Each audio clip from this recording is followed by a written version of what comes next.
The Apothecary Diaries Volume 10. Chapter 11, The Fitamon, Part 1. The Fitamon, the flying head, had first appeared about 2 months ago. The first person to witness it was a manservant. He'd finished his work and was ambling under the moonlight when he saw something pale float into view. He looked closer and discovered it was a white mask. The man assumed it was someone playing a trick, but he was too tired for pranks just then. He was about to just walk by when the mask turned and looked at him. Startled, then terrified, the man ran away. The next morning, when he was feeling calmer, the man realized he must have just been seeing things. But when he went to where he'd seen the mask the night before, he found no trace of anything. After that, other people started reporting the mysterious mask too.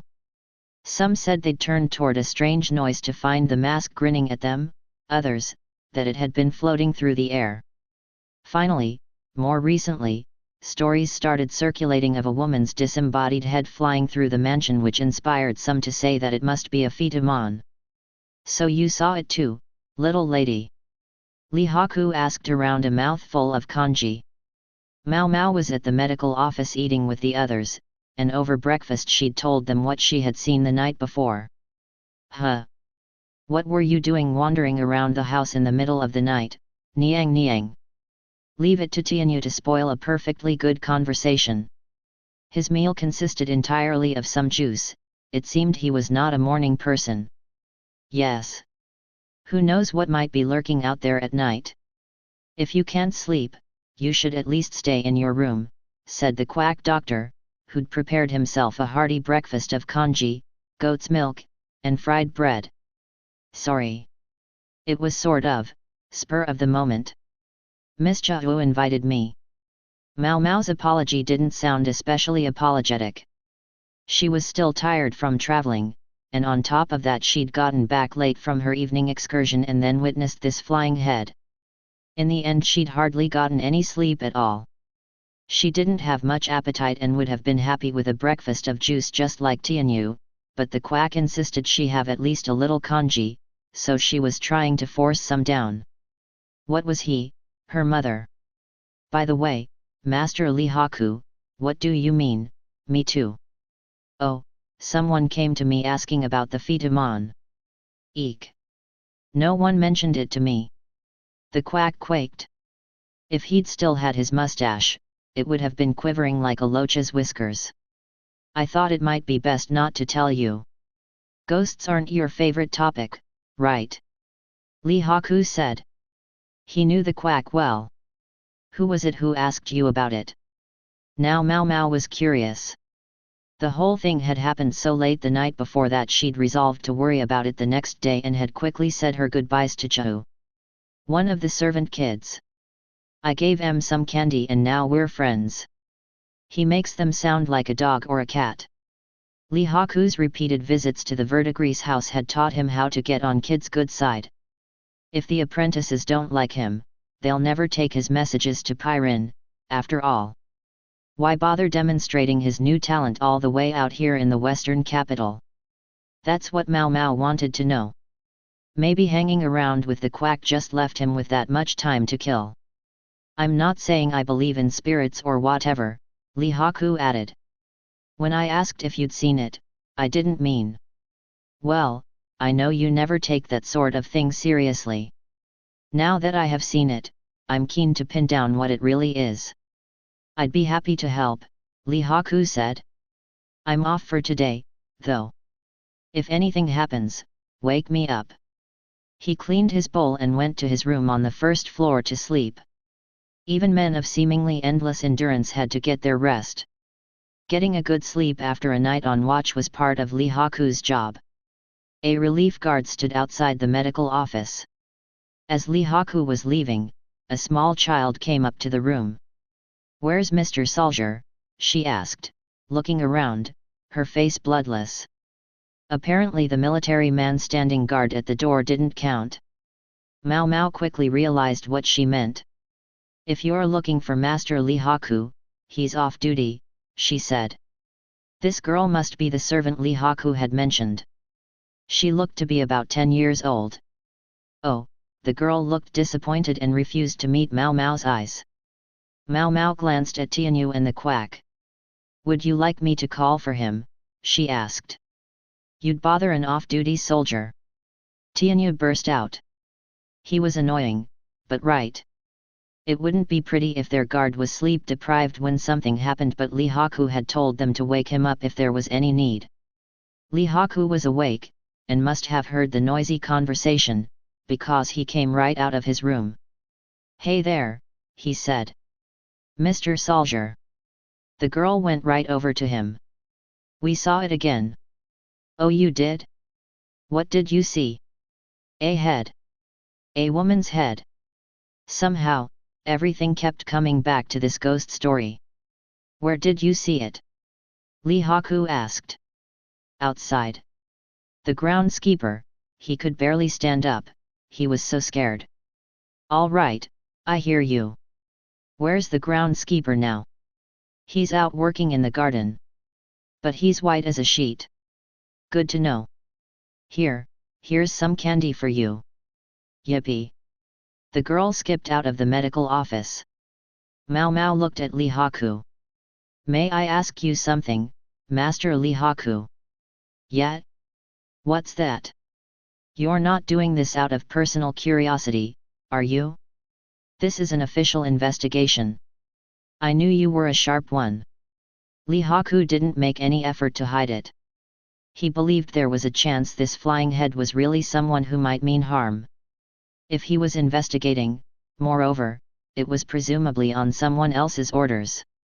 That Tianyu, he's a heap of trouble, Li Haku muttered to Mao Mao. It was rare for the sunny, cheerful soldier to complain like that. The quack was humming a tune as he washed the dishes. Tianyu had finished his breakfast and was off brushing his teeth. An upper physician had ordered that the medical staff should not have rotting teeth, it wouldn't look good.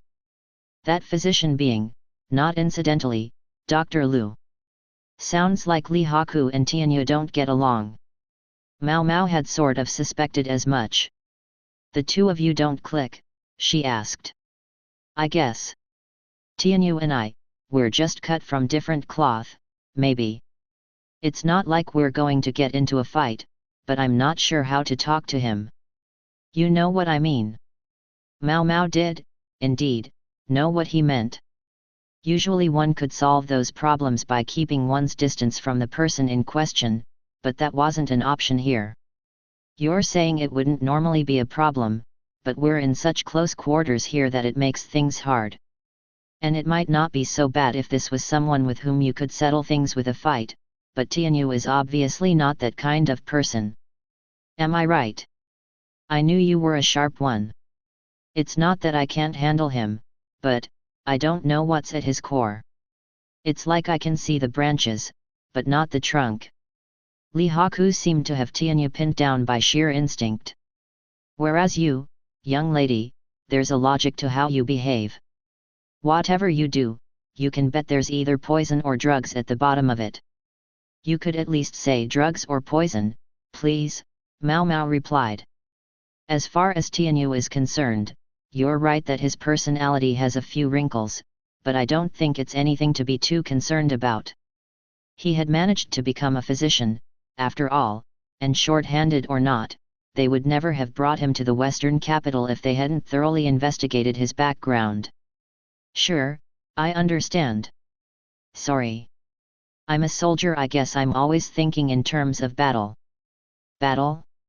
How do you mean? The only thing I know for sure is that I could never trust him to have my back. Sheer instinct. There was nothing Mao Mao could say to that. She decided to put the topic of Tianyu aside. In any case, may I ask, did the orders to investigate the Fitamon come from the Moon Prince? Yeah, that's right. Master Jinshi told me to. There was a name Mao Mao didn't hear much from other people these days. Wish he'd said something to me. Then again, Mao Mao did prefer to do things with the absolute minimum of conversation.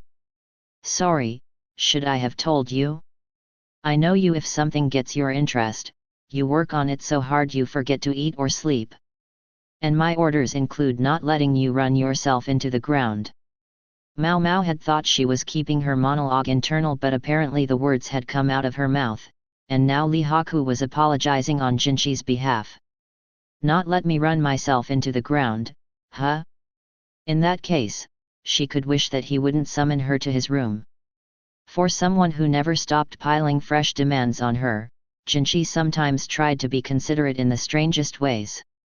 And now there's a floating head involved.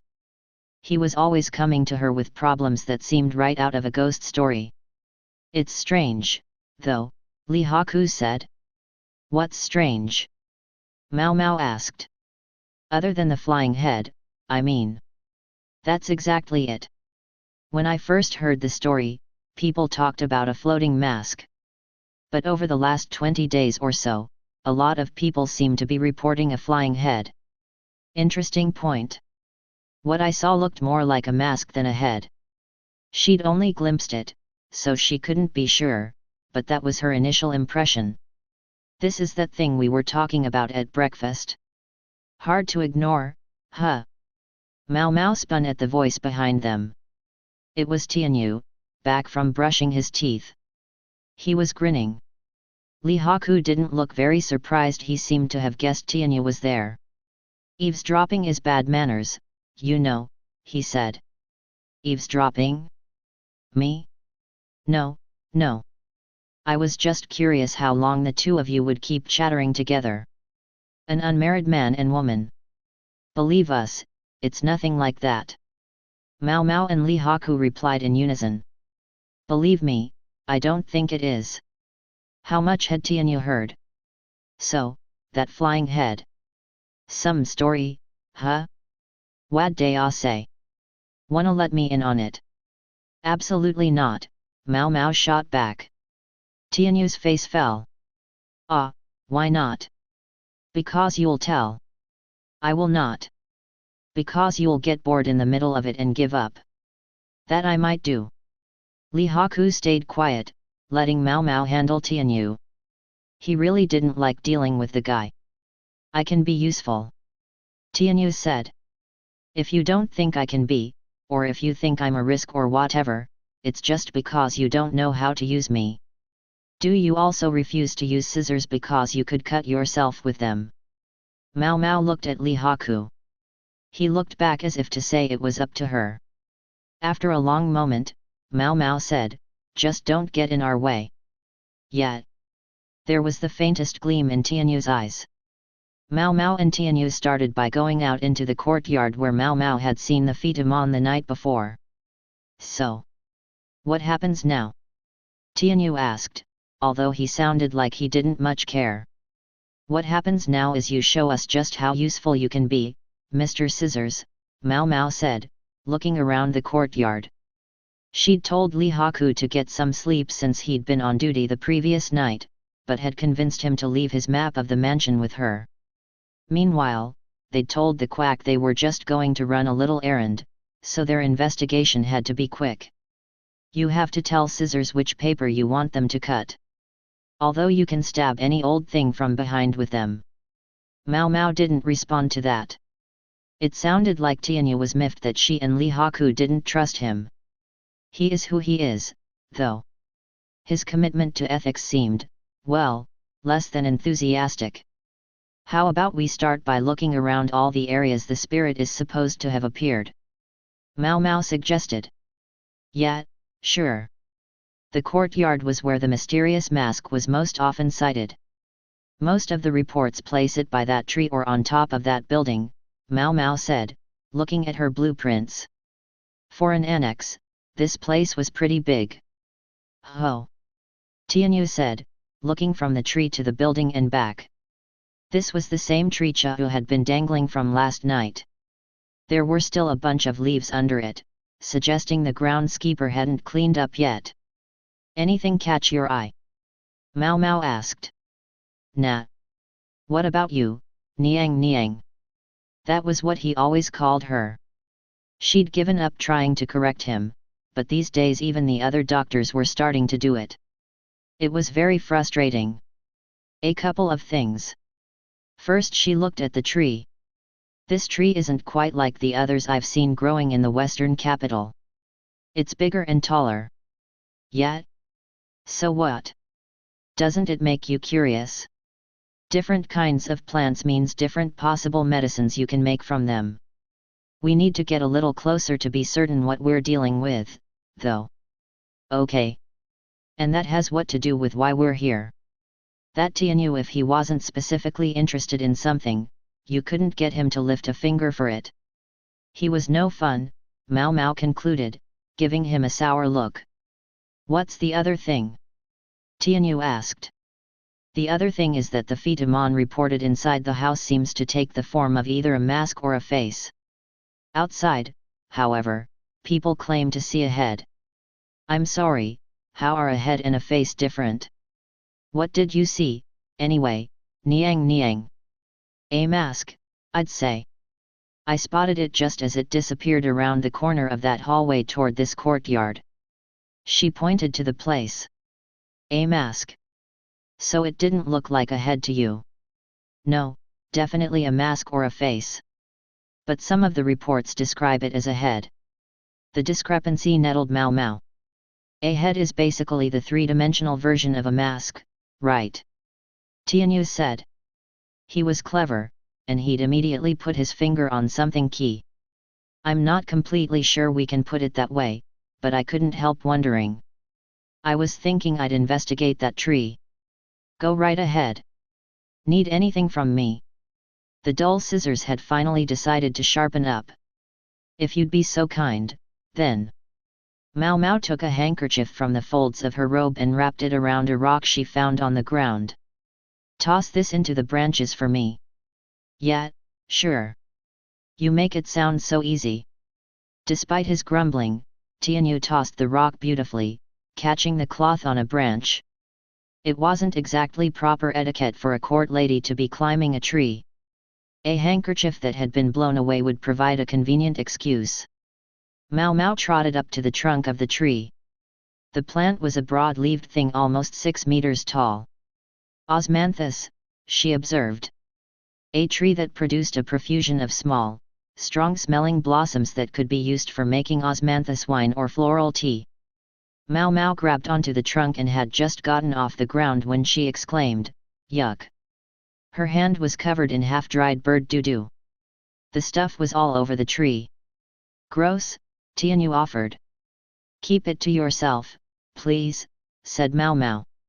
She studied the gunk on her hand, then gave it a vigorous sniff. "Are you, smelling that?" Tianyu asked, unable to ignore what he was seeing. Mao Mao, however, just stared at the ground, then poked something she saw there with a stick. "Hey, what are you up to?"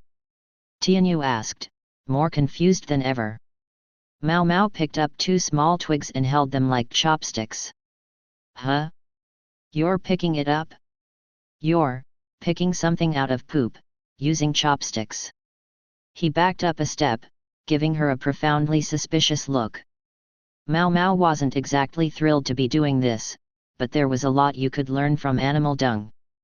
In addition to the not quite dry bird droppings, the space under the tree was home to something that looked like hairballs. They came from specific kinds of birds. Some of them would spit up things they couldn't digest. "This bird appears to eat mainly bugs," Mao Mao said, dissecting the hairball with a stick. Inside, she discovered insect wings and legs. "Well, yeah. Birds usually do, right? There's some fur in here too. Probably from a mouse or something." She also spotted some bones alongside the fur and insect bits. "So it eats mice? Probably from a hawk or some other bird of prey, then." Bugs were one thing, but if this bird was eating mice, then it had to be of a certain size. Yes. However, Mao Mao looked around.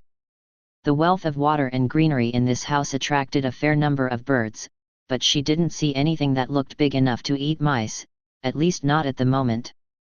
A bird like that would have scared off its smaller cousins, anyway. Mao Mao gave it another moment's thought, then looked at the building. "It's not possible to get up on that roof, is it?" she said. "I dunno. Want me to throw another handkerchief up there? Think you could get it that far?" "Doubt it. This didn't seem to be getting them anywhere. Mao Mao was just thinking it was time to go back when something moved at the edge of her vision. She looked toward it and saw some latticework decoration under the eaves. I changed my mind. I do want to climb up to the roof. What? But there's no way up. There's got to be something. Let's find a ladder. Easy for you to say. We probably have to ask the groundskeeper, which Tianyu didn't look about to do. His interest seemed to be flagging. The groundskeeper? That was the old man who'd said he'd seen the head yesterday, wasn't it? Mao Mao headed for where the groundskeeper was cleaning up. Excuse me. Could we possibly borrow a ladder? What? You think you can just march up and demand something like that? The groundskeeper was looking very put upon. He seemed all around gloomy, maybe on account of his strange encounter the day before. They told us to be polite to the visitors, but they never said we had to help you climb up and mess around on the roofs. And right they were too, Tianyu said. Whose side is he on? Tianyu was obviously not going to be any help. Mao Mao would have to persuade this man on her own. I think there's a bird nesting under the roof, she said. Nesting? You know, now that you mention it, there have been a lot of droppings around lately. Yes, sir. Having bird nests around can only mean more work, so I thought maybe I'd clean it up. I would be perfectly happy if I could just keep any eggs I happen to find. They're a medicinal ingredient, you know. Medicinal? You don't even know what kind of bird it is up there. True, sir, but most eggs are very nutritious, regardless of species. Mao Mao was sort of making things up as she went. Most eggs were edible, at least, if you cooked them. Then she added one last, little push. I think I might know what's behind the ghost that's been terrorizing everyone lately. You do? Really? The groundskeeper said. Yes, sir, she replied, confident she could solve at least half the riddle. The groundskeeper found a ladder for them in short order, but it was old and rickety and wobbled when they placed it on the ground. Let me guess. You want me to climb up on the roof? Tianyu said. You say that almost as if you didn't want to. I don't. Even Mao Mao didn't think she could impose on the old groundskeeper to climb up to the roof, so she resolved to do it herself. The only problem was the gaggle of servants and bureaucrats that had begun to form once the big ladder was put out in the courtyard. Didn't they have anything better to do? Sadly, none of them volunteered to climb in Mao Mao's place, they just stood and stared. One of them, incidentally, was the original official with too much time on his hands. Jinchi was there. Everyone else took a few steps back at the arrival of this VIP. Jinchi looked at what was going on, aghast, then said something to Basin. Basin nodded and came over to Mao Mao, his duck following him politely. It looks like you're going to climb that ladder. Let me do it. What do you need up there? You'll climb up there for me, Master Basin. Frankly, if that was the choice, Mao Mao would rather go herself. Basin's athletic prowess wasn't in question, but she worried that he might not improvise quickly enough. Besides, who knows what he might do with his outrageous strength. The duck gave a flap of its wings as if to cheer him on. Mao Mao's disquiet only increased. You needn't trouble yourself. I can do it, she said firmly, but Basin would not be deterred. I told you, I'll go up there. What do you need me to do? Basin was clearly here on the presumption that he was going to handle this task. Mao Mao would have to bend. I think, now that a bird has made a nest in the rafters of the roof. If you find it, do you think you could catch the bird for me? A bird? Ah, birds, I know how to handle, he said with a glance back at his duck. Domestic ducks, however, did not fly. I suspect this bird is nocturnal, so it's probably asleep right now. If you could sneak up there very quietly, so it doesn't wake up, please. If you can reach it, grab it. Understood. Basin was raring to go. Mao Mao felt less and less sure about this. Master Basin, one cannot get into paradise if one takes a life unnecessarily, remember. Try not to strangle the poor thing. Try not to strangle it, Basin immediately sounded, well, smaller. This is bad, bad, bad. She definitely felt an ominous ripple of foreshadowing. She seriously considered waking Lee Haku and asking him to handle this, but then she looked up at the rafters again. He would never be able to fit between them. You know, considering the size of the space up there, I definitely think I should do this, she said. No, no, I'll go. You can count on me. Basin responded. Then he set off up the ladder, Mao Mao's anxiety mounting with every step. If there was a silver lining here, it would be that Basin was so sturdy that he wouldn't hurt himself if he fell. Basin made the top of the ladder, then peered in through the latticework along the roofline. He shot Mao Mao an all-good gesture. Guess that means there's a nest up there. The latticework was designed to be removable, and Basin pried it away. He ran a rope through it and lowered it to the ground, then wedged himself into the roof space. The entire assembled crowd, Mao Mao included, swallowed hard. Everyone seemed strangely silent. Then Mao Mao realized that Jiahu had wandered up at some point and was holding a board on which she'd written "Quiet please." For a long moment, nothing happened, and then there was a loud crash. Shoot! It got away! Basin exclaimed. Oh, come on! Mao Mao was beside herself, but Jiahu put down her board and scrambled up the ladder. What was she doing? She took up a position in front of the open roof space, and as a small object came flashing out she caught it in a net. Everyone, once again including Mao Mao, was stunned into silence at Jiahu's display of dexterity. Where'd she get that net from? Mao Mao wondered. Gotcha! Jiahu cried and held the net aloft. She looked so thoroughly proud of herself that it was hard not to be a little annoyed. She always did love to be the center of attention, and she'd found a perfect opportunity. A hubbub spread throughout the courtyard, but when Jinchi, the most important person there, told everyone to get back to work, they obligingly scattered. Once the gawkers had moved on, the rest of them could see exactly what was in Jiahu's net. What in the world is this? Jinchi asked. He and Basin looked equally astonished. Judging from Basin's reaction, the bird had gotten away from him before he'd seen exactly what it looked like. Jiahu had captured an owl, about 30 centimeters in size. It didn't look like a normal owl, though the most striking thing about it was its face, which was eerie and strange, round and white. The feathers ringing its face were black, and if it were somewhere dark and the owl had its wings tucked in, it might well look like a white mask. However, isn't it kind of small? Tianyu asked, unimpressed. He didn't hesitate to throw himself into the conversation in spite of Jinchi's presence, the Moon Prince himself. Mao Mao jabbed him with her elbow. Oops! Moon Prince, sir. I didn't realize you were here. Very sorry. Mao Mao was coming to think that Tianyu was not very concerned with etiquette. Not that she was in any position to judge. Jinchi's expression was somewhat hard, but superficially, he wore a smile befitting one who lived above the clouds, a nobleman. Considering the commotion, it would have been difficult not to notice. But what exactly were you doing? He asked. Playing innocent, are we? Mao Mao thought. Here he'd even sent Basin to do the dirty work. Mao Mao, worried what Tianyu would say if left to his own devices, stepped forward before he could speak. Sir. Rumor has it that an apparition has been spotted in and around this house of late.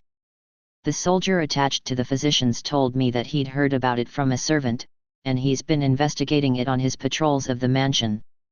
The same servant came to him again this very morning, but as our soldier was on guard duty last night, I hesitated to make him deal with it himself. Mao Mao assumed Jiahu would have filled Jinchi in on their experiences of the night before. As a matter of fact, I myself encountered what I take to be that spirit just last night, so I wanted to help find out what was going on.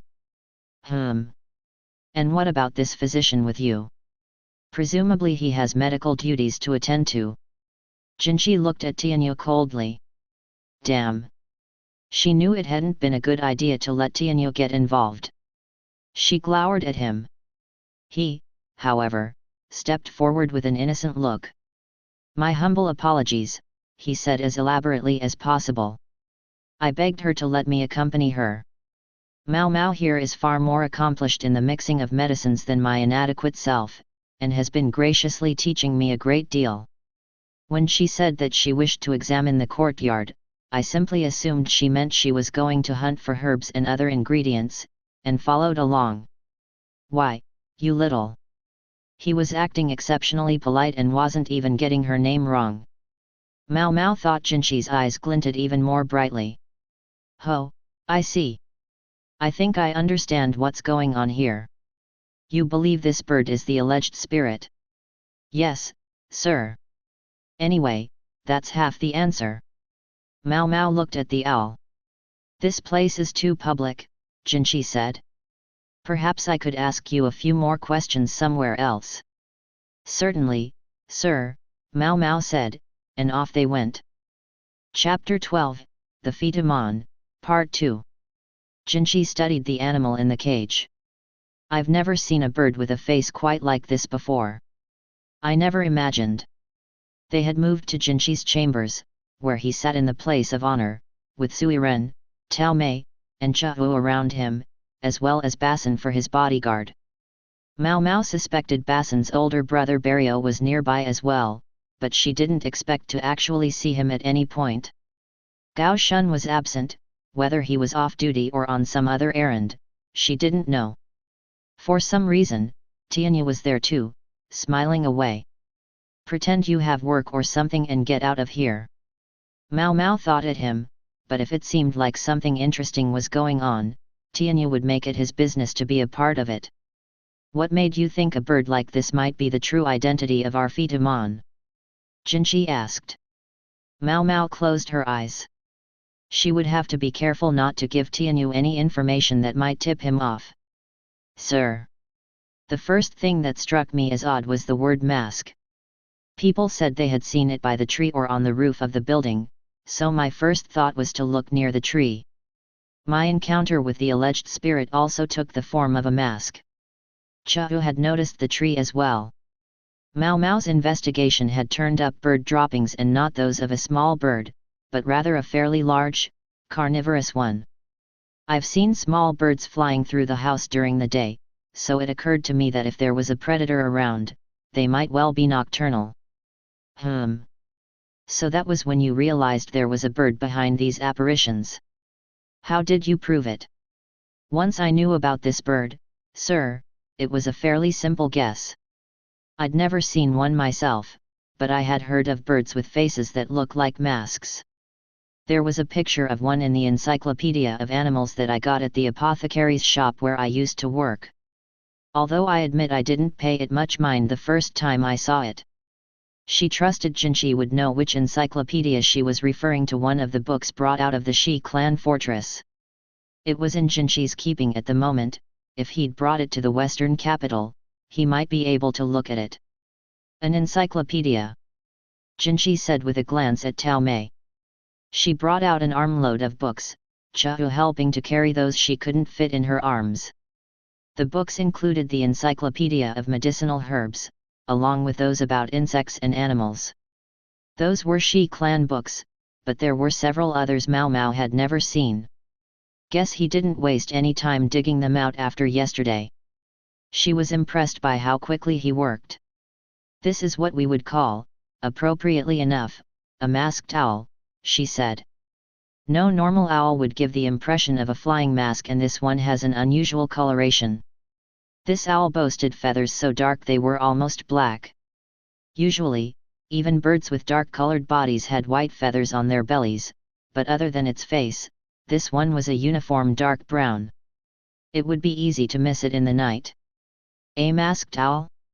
That's this, isn't it? Jinchi asked, opening to the relevant page of the Shi clan encyclopedia. Coloring aside, the unsettling, mask-like face certainly matched the bird in the cage. Tianyu raised his hand. "May I ask something?" "Go ahead." Jinchi sounded somewhat more commanding than usual. "I agree it looks like it's wearing a mask, but doesn't it seem a bit small? It's a little undersized to be a person's face." Tianyu peered into the cage at the bird. The animal wasn't fighting, in fact, it looked sleepy. If they put some nesting material in with it, maybe it would doze off. "The human eye is unreliable," Mao Mao replied. "It might be only the white part you'd see floating in midair, but I think it would look bigger than it is." Then Mao Mao took a piece of paper from the folds of her robe. She was just looking for writing utensils when Chahu took some out and offered them to her. She was nimble, that was for sure. Incidentally, she hadn't spared the annoyed looks at Basin, who had almost let the bird escape. Mao Mao made 4 dots on the paper, right where a person's eyes, mouth, and nose would be, and held it up for Jinchi and Tianyu. People will perceive anything as a human face as long as the dots are in the right place. It's like how we sometimes see faces in the knots of wooden pillars. "So now we know what the mysterious mask was," Tianyu said. He reached into the cage and poked the owl, which didn't particularly react. Tao Mei appeared carrying a small dish of raw chicken meat. It seemed she was more generous with owls than with ducks. Maybe 2 predators knew each other. "So the bird gets meat?" Tao Mei picked up a piece of chicken with a pair of chopsticks and held it out. The owl promptly took it. It showed no aversion to food offered by humans. "What about the head, though? You said you'd solved half the riddle. Does that mean you think the head is something else?" Tianyu was no fool, he remembered exactly what Mao Mao had said. "A mask and a head? What does that mean?" Jinchi asked. Mao Mao began to explain, taking the chance to review everything she knew. Witnesses began reporting it about 2 months ago. At the time, some people reported a mask and some said they saw a head, but in the last 20 days or so, most witnesses have reported a head. What's more, they report it outside the mansion. In my case, I saw the mask, but no head.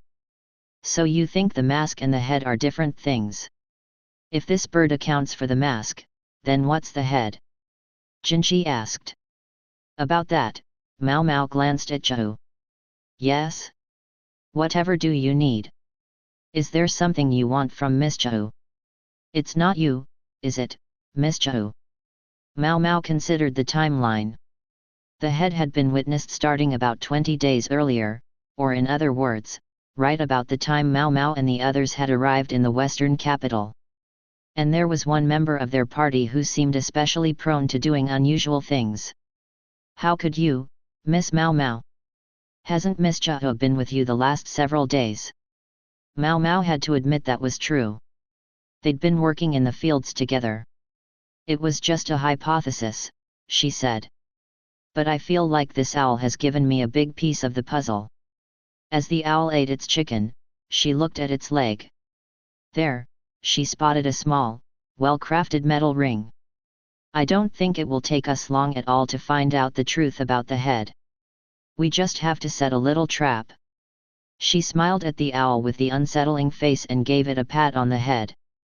The next day, Chahu appeared at the medical office. Mao Mao had cleaned up from breakfast and was helping the quack make some medicines. A look at Jinchi's encyclopedia of herbs had given her some idea as to which of the specimens she'd collected might be useful, and they were experimenting. Are you a prophet, Miss Mao Mao? Chahu asked, blinking. I take it you caught the culprit. You weren't too rough with them, were you?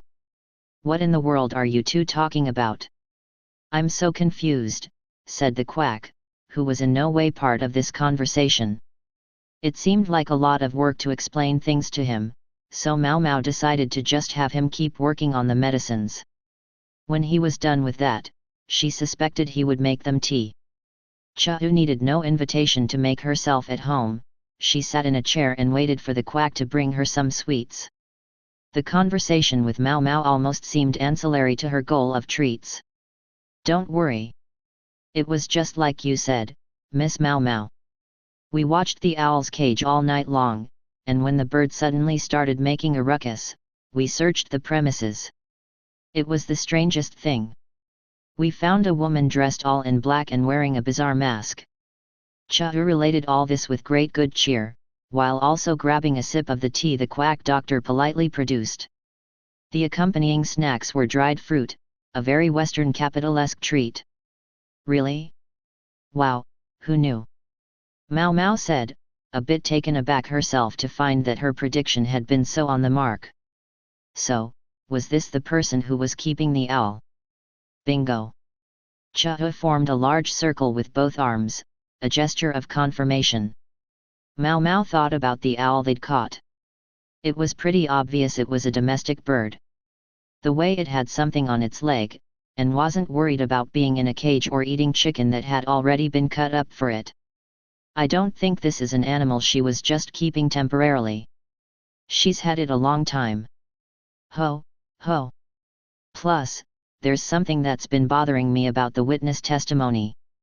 Specifically, a commonality between the reports of the mask, which had started 2 months earlier, and the reports of the head, which dated from 20 days ago. 2 months ago. Wouldn't that be just about the time Empress Gyakuyo's infamous niece was about to leave for the capital? Oh. Chao said, evidently catching Mao Mao's drift. Suppose the owl was intended to be one of the offerings to be taken to the imperial city, but it somehow got away, Mao Mao said. Ho, ho. You mean, maybe she was trying to catch it so she could have another chance to offer it to the imperial family now that a member has come all the way here? All right, but why the mask? Trying to hide her identity. Mao Mao had an idea about that, although it wasn't a clear or certain answer, just one of her guesses. Miss Mao Mao, Chao said. Miss Chao may act silly, but she's nobody's fool. She would understand that your opinion was just one possibility, and would never accept it uncritically. It was Chao's roundabout way of saying spit it out already. Mao Mao saw little choice but to oblige. I suspect the mask and the black outfit are to make this person look more like the owl's mother. Chao cocked her head at that. Are you familiar with imprinting? Mao Mao asked. Oh yes, Miss Chao knows all about that. It means that when a bird hatches from its egg, it thinks the first thing it sees is its mother. The same way that duck feels about my little brother-in-law. Yes, exactly. I think maybe whoever raised the owl intended to return it to the wild, and wanted to make sure it didn't imprint on a human face. Ho. Judging by the owl's droppings, it was catching its own food, which meant it knew how to hunt. However, it can and will accept meat from a human hand, Mao Mao said. Domesticate an interesting-looking bird like that, and a rich person might buy it as a curiosity, or it could be given as an offering to the nobility. But its keeper didn't want it to end up that way, so she let it go, or maybe it escaped. This is only a hypothesis, remember. Mao Mao refused to speak with certainty. It was her bad luck, though, that the owl took up residence right in Master Gyakuoyu's annex. And when a member of the imperial family arrived to stay there, well, how terrible. Hypothesis. Mao Mao repeated. She realized the owl would be quicker to come to her if she dressed the way she had while she was raising it. Then, when she caught it, she planned to release it somewhere far away, somewhere people would never find it. Sigh. Don't worry, I know. Perhaps the keeper had used some kind of bird whistle. The owl had responded, but hadn't come outside. Regardless of whether Mao Mao's guess was accurate, it did gain them one thing. The person in black is the owl's keeper, right? Mao Mao asked. Yes indeed. Chao chirped. They grinned at each other. The quack, still out of the loop, was visibly intimidated by two people who looked to him like they were up to no good. If Mao Mao was right that this person had raised the bird from a fledgling, it would bring them close to solving one particular problem. Nian Zhen, the former serf, had spoken of the Wind Reader tribe, and how the Yi clan had granted the tribe their protection. But I'm betting they didn't earn the protection of a major clan by just ritually scratching in the dirt. There was also the question of how they had actually gotten rid of the insects they found. Mao Mao felt herself being led to one conclusion: the wind readers had kept birds. As she'd suggested to Jinchi, they might well have used the creatures to communicate. A fast, reliable means of carrying messages would have been very valuable. For starters, Mao Mao decided she wanted to meet this masked stranger. Chapter 13, The Wind Reader Tribe. Chao led Mao Mao to where the suspect was being kept. Mao Mao could hear someone shouting, "I told you already. This is all a big misunderstanding." The voice seemed a bit too strident to be a woman's, but when Mao Mao saw the suspect, she understood. "It's some kid," she said. The child was perhaps 10 years old, with narrow eyes and lighter skin more characteristic of a resident of Keihu province than someone from the western capital. And although her features looked boyish, the long hair tied back behind her head suggested that this person was indeed a girl. In general, men of the western capital, even young boys, wore headscarves, or otherwise had their hair back in long braids. It was probably the mask and the long hair that had caused her to be mistaken for a grown woman. "I'm not just some kid," she said, puffing out her cheeks, which did not help her case. There in the room with the suspicious child were Gao Shun, Tao Mei, Basin, and another guard Mao Mao saw frequently but whose name she didn't know. "Mao Mao," Tao Mei called to her, narrowing her differently colored eyes. "Lady Tao Mei? Why are you here?" Mao Mao asked. She didn't seem like the kind of person who would normally be present at an interrogation, which wasn't to say she didn't seem like she would be very good at it. First they thought she was a woman, then they decided she was a little boy, whereupon my second son announced that he would conduct the interrogation. Imagine what happened when he realized he was dealing with a girl child. "Ah," said Mao Mao. She could imagine. "Why is Master Gao Shun here, then?" Basin wasn't very good at dealing with women. How bad was he?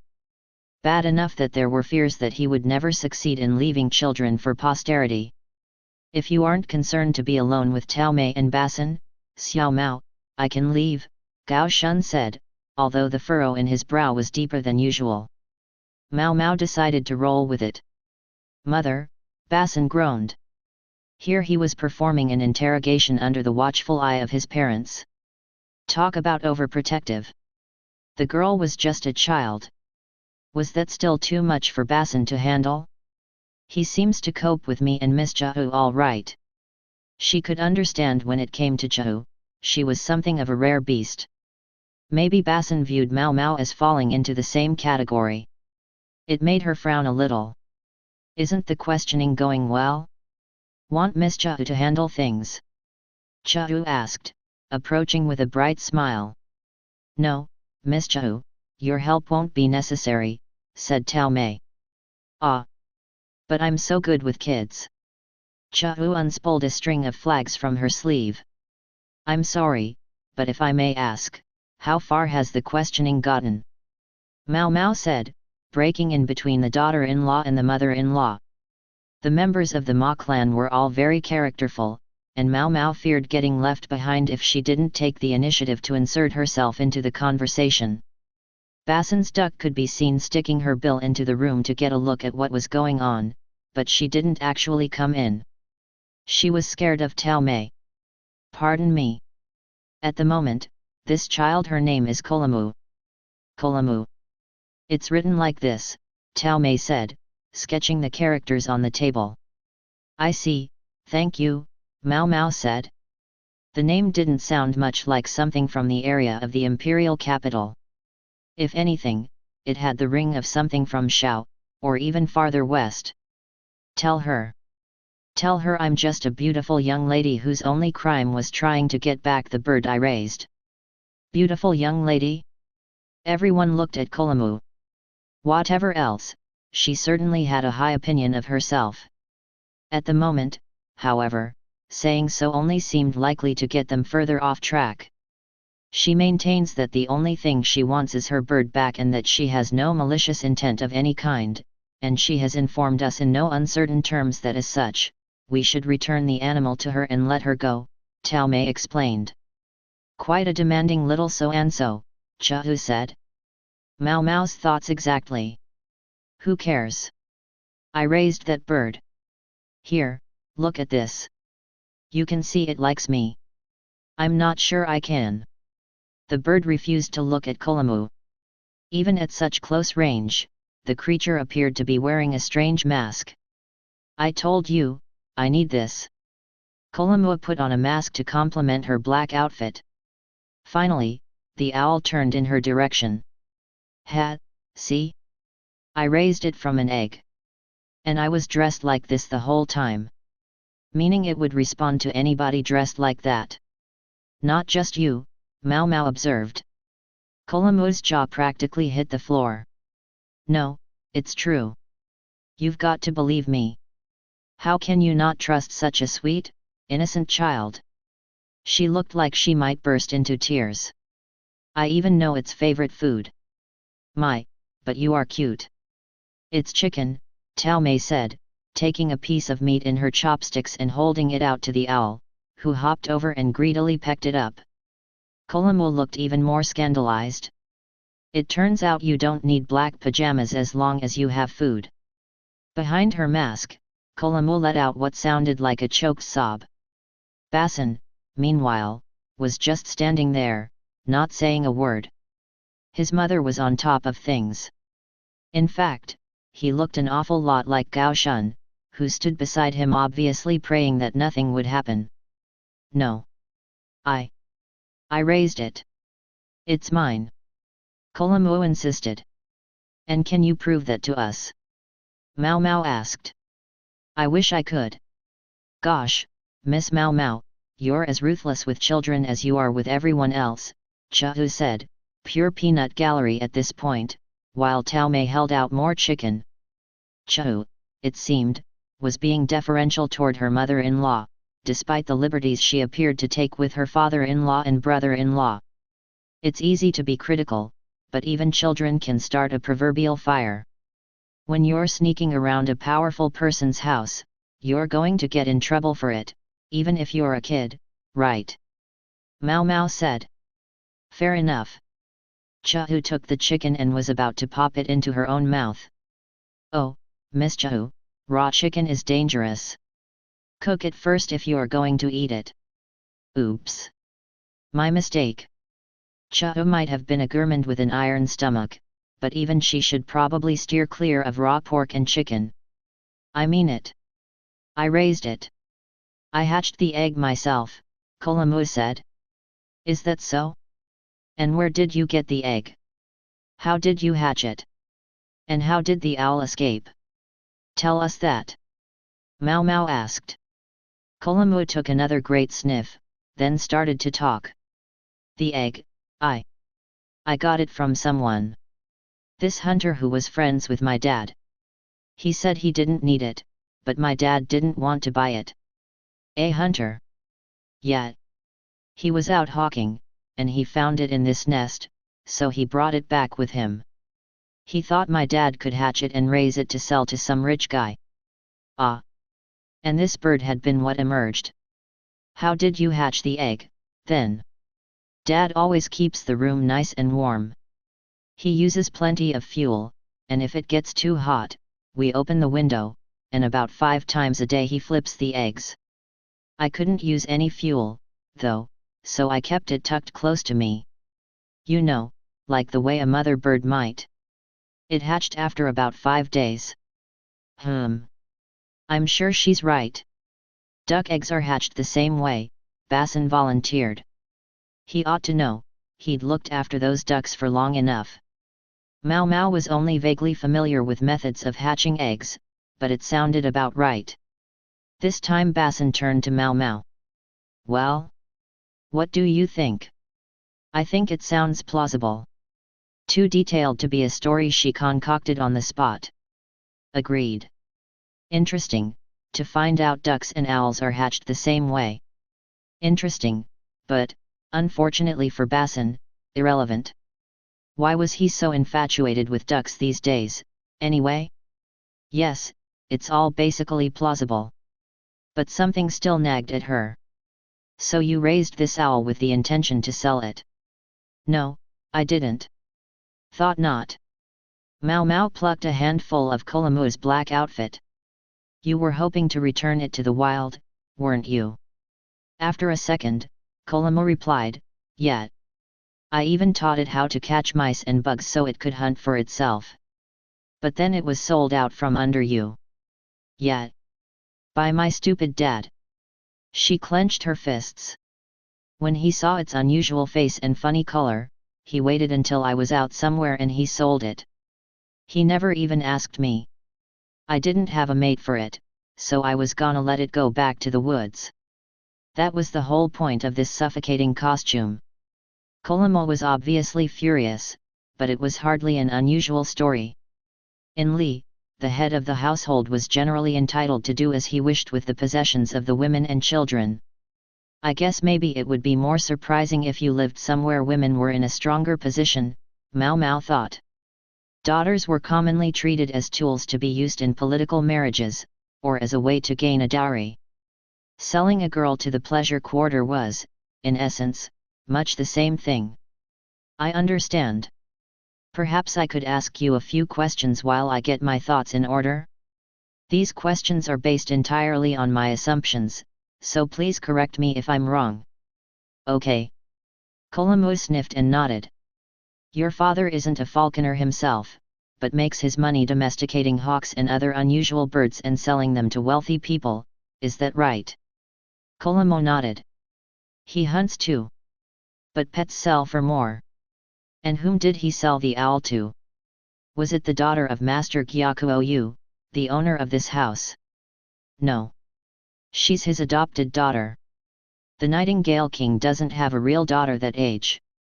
Kolamu had stopped sniffling, she sounded strikingly clear and forceful. The Nightingale King? Mao Mao asked. She'd never heard that expression before. Adopted daughters were hardly unusual, anyway. She hadn't expected that to be the point to make Kolamu bristle. It's the name of the main character in this play. He solves the hardest problems with speed and grace. The story is modeled on some old duke. Someone stuck Gyakuo with the nickname cause his name means Jade Nightingale. Kolamu might have looked young, but Mao Mao was starting to appreciate that she was a pretty sharp kid, with a highly developed vocabulary for someone her age. Master Gyakuo certainly seems popular in the western capital. I guess. It helps that he's the oldest son of Master Gyakan, who made this city what it is, but he's real friendly. He'll even talk to commoners. Is that right? Mao Mao found that this man, Gyakuo, didn't quite make sense to her. Right now, though, there were more important questions to ask. So your owl was sold to Master Gyakuo's daughter, but then it escaped and started living here in this house, right? Pretty much. How did you learn the owl had gotten out? Oh, well, the culprit came to me and apologized. The culprit? Mao Mao glanced at Zhou. Tao Mei and Basin looked equally surprised. I might not look like much, but I've got connections with the Gyako household. They even taught me to write. Wow! And here you just look like a filthy little kid, Zhou muttered. Who are you calling filthy?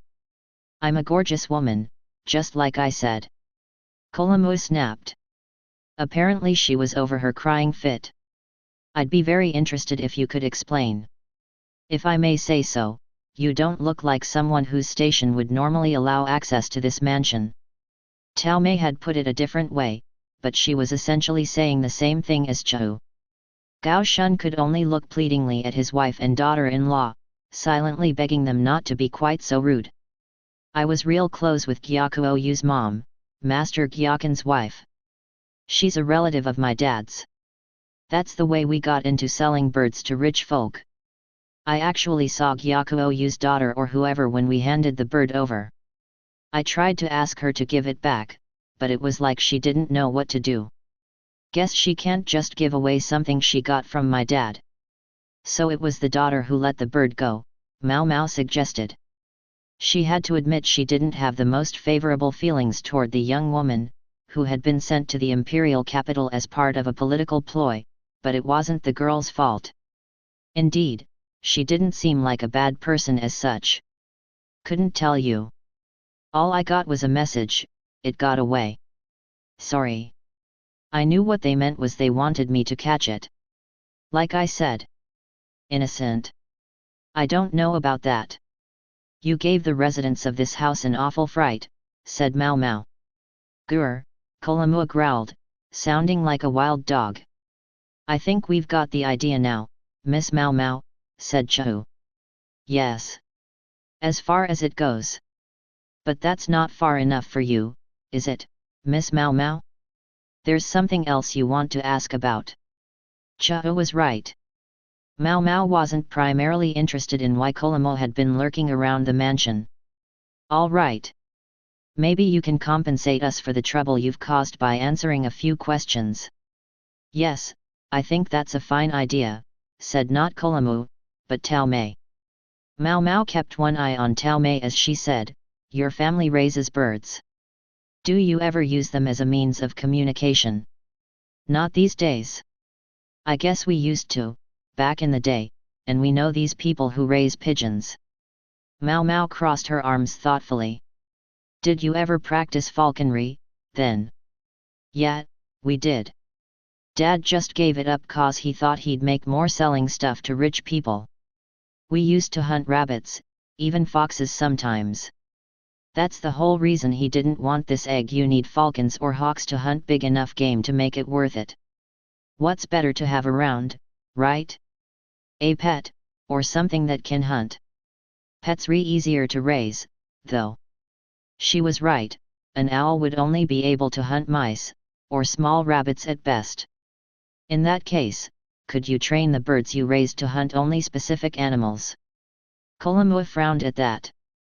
We never did, but I guess it's not impossible. Sometimes people feed birds one specific thing from the day they hatch, to influence their diets that way. Or you can give them specific rewards based on what they hunt for you.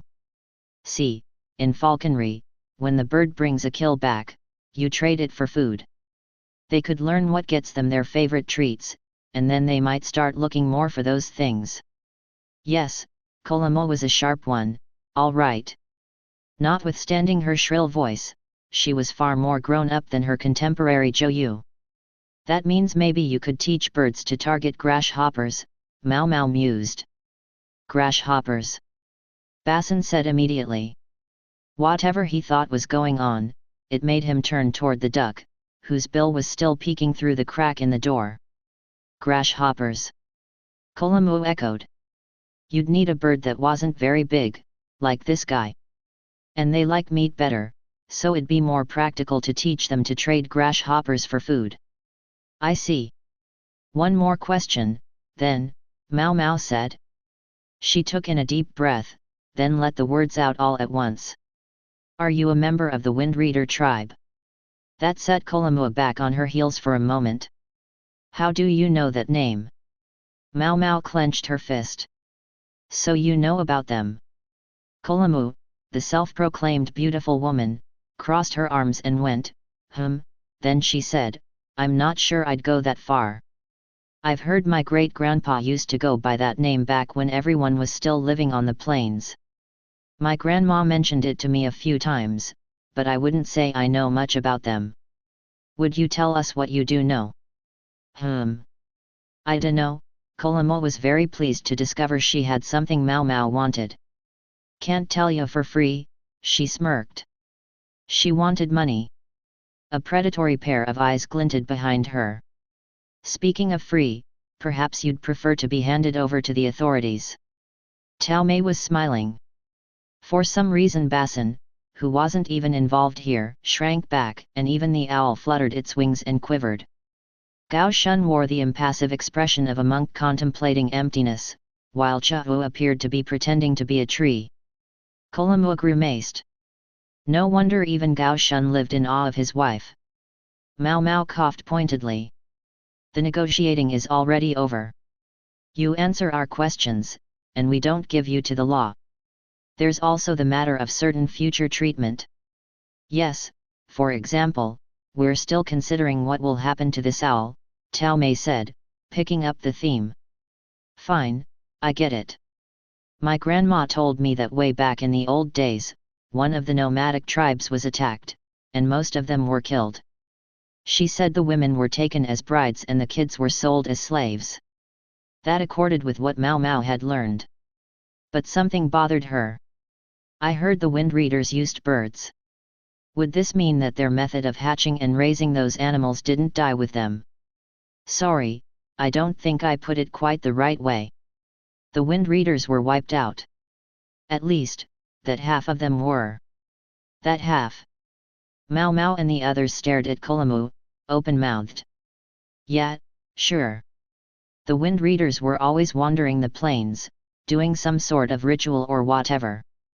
So why would they all go everywhere together, in a big clump? It's better to split up, right? Especially since they could use birds to talk to each other and stuff. Okay, so I don't know for sure if it was exactly half. Maybe it was a third, even a quarter. My great-grandpa was with one of them. What happened to the rest of them? Mao Mao asked. Everyone treats the wind readers as if they were gone. And the ritual wasn't able to continue, was it? Gotta say, I don't really know. My great-grandpa was from the part of the tribe that survived, I guess, but he died when my grandma was about 10. She said he taught her a bunch of stuff about birds, but that by that time they weren't nomads anymore. He was already living in town. She said they never had to worry about food, though, 'cause he had a regular customer who bought the pigeons he raised. A regular customer? I guess. Probably some VIP from somewhere, she said, but that was all she told me. I don't think she knew much about it herself. Everyone fell absolutely silent. Huh? Hey, did I say something wrong? No, Mao Mao said slowly. No, in fact, thank you very much. For the first time, she truly appreciated what was meant by a bolt from the blue. No, that wasn't quite true. She'd thought Kolomo might have been somehow tangentially connected to the Wind Reader tribe, but she had never expected to come so close to the heart of the matter. So, can I take my friend here home or what? I've found the perfect place to let it go. You've finally got it back, and you're going to release it? Mao Mao asked. That was always the plan. It's what my grandma taught me. Mao Mao caught Tao Mei's eye. She gave a single nod, and Mao Mao handed the caged bird to Kolomu, who broke into a big smile. Perhaps you'd answer one final question for me. Yeah? What? Kolomu was in high spirits now that she had her owl back. Mao Mao could see her front teeth as she spoke. You said your father was a relative of Master Gyakuou's mother. Can I assume that his mother was also a member of the Wind Reader tribe? Couldn't say for sure about that. She seemed to like birds a lot, though, and definitely knew how to handle them. If Gyakuou's mother was a wind reader, a great many pieces of this puzzle would start to fall into place. This is some valuable information. But if Mao Mao believed what Kolomo had told her, it would also produce several contradictions. For example, if the Wind Reader tribe wasn't completely annihilated, why didn't they continue the ritual after the attack? It would call into question the point of what Nianzhen the serf had been doing. Then there was the question of why the surviving Wind Readers had disappeared. Yes, a great many questions. I can think of a possibility. Suppose someone let people think the Wind Readers had been destroyed, and then put their talents to other uses. People who could communicate information quickly would have a tactical advantage.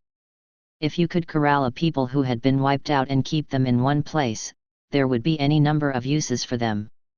It made sense when Mao Mao thought about Kolomu's great-grandfather, who had already been living in town. It would also explain his rather untimely demise. Once the necessary knowledge had been passed along, people who remembered the past would only be a hindrance. Hey! Hey! Miss? Can I go home now? Mao Mao snapped out of her reverie when Kolamua poked her. She must have gotten lost in thought.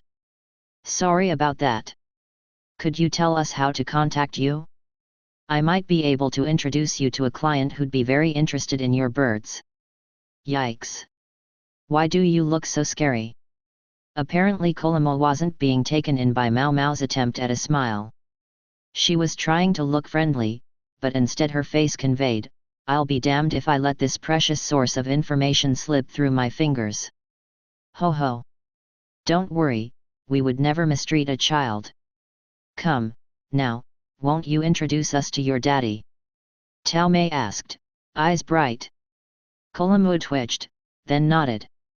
Tao Mei is too strong, Mao Mao thought. She was a masterpiece of a woman, in a way distinct from either Suiren or the madam. It's gotten awfully quiet. Chao was restraining herself, and Basin had adopted his father's studiously contemplative expression. Mao Mao wondered if this was how Gao Shun had been fashioned into the man he was today. Presently he stood there, doing what appeared to be his best impression of a wall. They sent Kolamua home with one of the men servants, then Tao Mei summoned Mao Mao. Would there happen to be anything you're still not telling us? She asked. Her tone was polite, but the message was unmistakable. If you know something, spit it out. I have my suspicions, ma'am, but they're nothing more than that. Guesses, full of absurd conjecture. I hesitate even to give voice to them. Luo Men had taught Mao Mao that she had to take responsibility for her words. She wasn't about to draw concrete conclusions on nothing but the strength of unproven assumptions. Perhaps, but our master isn't looking for crystal clear conclusions. It's in his nature to take in everything that he can.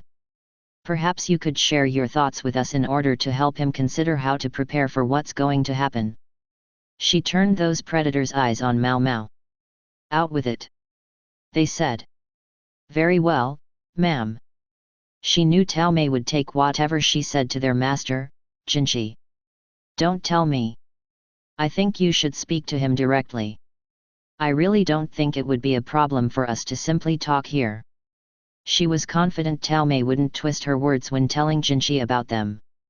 By no means. My husband was just saying that the Moon Prince could use a chance to relax a little. Excuse me. Tao Mei's smile was almost mischievous. Mao Mao glowered at her, but she could do no more than that. Chapter 14, The Past and the Possible. The beautiful room was suffused with the rich aroma of tea. The tea, which was served, plup plup plup, out of a foreign-style teapot, was red as a rose. This was dark tea in the most literal sense, Mao Mao observed as she savored the smell. People sometimes took this kind of tea with sugar or cow's milk, but Mao Mao declined them. She couldn't abide sweetened tea. So, what's your take on the matter? Asked Jinshi, who managed to look elegant just stirring some milk into his drink with a spoon. That was the right way to do it to avoid making himself sick to his stomach. Suiren had heated the milk to make it easier on his digestive system. Mao Mao sat across the table from him and sipped her own tea. Are we sure about this? Is this the right setting for this conversation? Tao Mei had led Mao Mao directly to Jinshi's chambers, but no matter how you sliced it, she found herself at a tea party. Suiren didn't appear to object, meaning they had her tacit approval, but Mao Mao couldn't help wondering. Here, for you, the old lady had said with a smile as she pushed tea toward Mao Mao. She'd felt she couldn't refuse, so decided to enjoy just a sip while she spoke with Jinshi. I must warn you, sir, my opinion is merely speculation, and might not fully accord with the true facts. Yes, yes. I assure you, I'll take an objective view of things and not accept all you say uncritically. Does that make you feel better? Yes, sir, Mao Mao said. It was all she could say. Jinshi glanced at Tao Mei. Was his diligently official tone in deference to her presence? Where would you like me to start? With the Wind Reader tribe. Put it all together for me, even the things I've heard before. Very well, sir. That at least made things easier. She would be spared the effort of trying not to repeat herself. We first heard about the wind readers from Nianzhen, the former serf at the farming village we visited. He said the tribe had been destroyed in an attack meant to gain his people wives and slaves. The wind reader tribe was responsible for a ritual of some kind and, according to Nianzhen, was under the protection of the Yi clan. This much she had already told Jinchi, so he continued to sip his tea and munch on a snack as he listened. The snack, incidentally, was a foreign-style cookie well matched to the exotic tea. We can speculate that whatever the ritual was, it somehow helped stop plagues of insects before they happened. It might have been a practice called fall plowing, which involves turning over the earth to not only improve soil quality, but destroy the eggs of pest insects. I think Lahan's older brother would know the specifics. You mean Lahan's brother? The La clan is full of highly accomplished individuals, isn't it? To think, they have 2 virtually professional farmers. So it had come to this, even Jinchi called him Lahan's brother.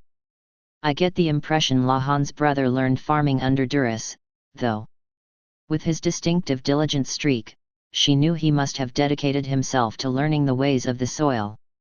If he'd been born into an ordinary family, he might have become a more ordinary overachiever. Where is Lahan's brother? Jinchi asked. We received a message that he should be returning to the western capital tomorrow. He's mostly finished teaching the villagers how to farm, Basin reported. Oh, yeah. We left him there, didn't we? Mao Mao thought. She wondered if he'd been successful in teaching them how to cultivate potatoes. When he gets back, tell him to come talk to me. Yes, sir. Basin withdrew. There was a stray duck feather on his back. Mao Mao looked at Jinchi to see if it was okay to continue. Go ahead, he said. Yes, sir. The wind reader tribe used birds in some capacity, but the former serf didn't know exactly how. The suspicious character we caught today, Kolamo, however, claims that the wind readers were not wiped out, and that they passed on the secret of their birds, which is how their descendants now make their living. As you suspected, they appear to raise messenger pigeons. They might also have raised other kinds of birds. Kolamo had seemed to believe that the knack for raising birds was primarily about cultivating pets to sell to rich people, but that wasn't true. Depending on how the birds are raised, I believe they could be used to help find insects. But I do think that messenger birds are the clan's stock in trade. This was simply the answer Jinchi had already arrived at. I think the Windreaders' greatest strength was their ability to use birds to communicate. Although I must emphasize that this is only my guess, I wouldn't be surprised if they were serving as an information network. Jinchi didn't so much as flinch. What of the tribe's survivors, then? Again, this is only speculation, but I think they might have been protected by those who saw value in their abilities. Mao Mao spoke slowly, choosing her words carefully. And who do you think protected them? After a moment she said, I'm not sure. The Yi clan, perhaps, or maybe some other power. Why would the Yi do that? Mao Mao knew as well as Jinchi that her answer created some inconsistencies. If the Yi had been seriously protecting the wind readers, the tragedy of 50 years before would never have occurred.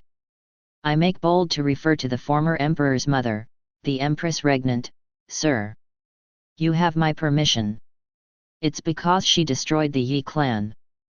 Mao Mao could see that it made sense to Jinchi. The Empress Regnant had ruled the country by proxy, controlling her son like a marionette.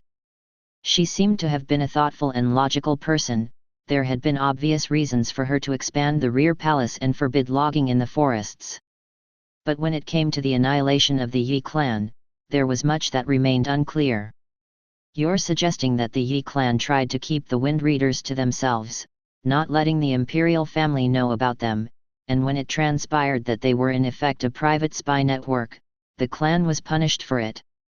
I think it's a possibility, sir. It was only Mao Mao's hypothesis. She offered it to Jinchi merely as something to consider in making his judgments. Understood. What about the possibility that someone other than the Yi clan was harboring this tribe, then? I remembered that the white lady used pigeons to communicate. She might have learned to do that in Xiao, and it's not impossible that it reached her, or Xiao, from the Wind Readers.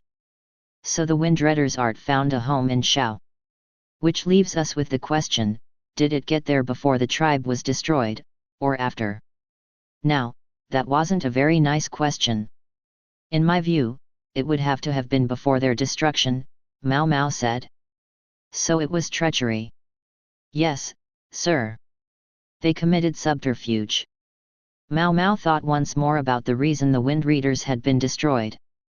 The tribe had been priests of some kind, yes, but suppose they had also been spies serving the Yi clan. If the Wind Readers had betrayed their masters, then it would make sense that the Yi would choose to simply stand by as another tribe massacred them. Then they collected the last of the Wind Readers in the cities, where they could keep an eye on them, and made sure their arts were passed down to the next generation, then eliminated them.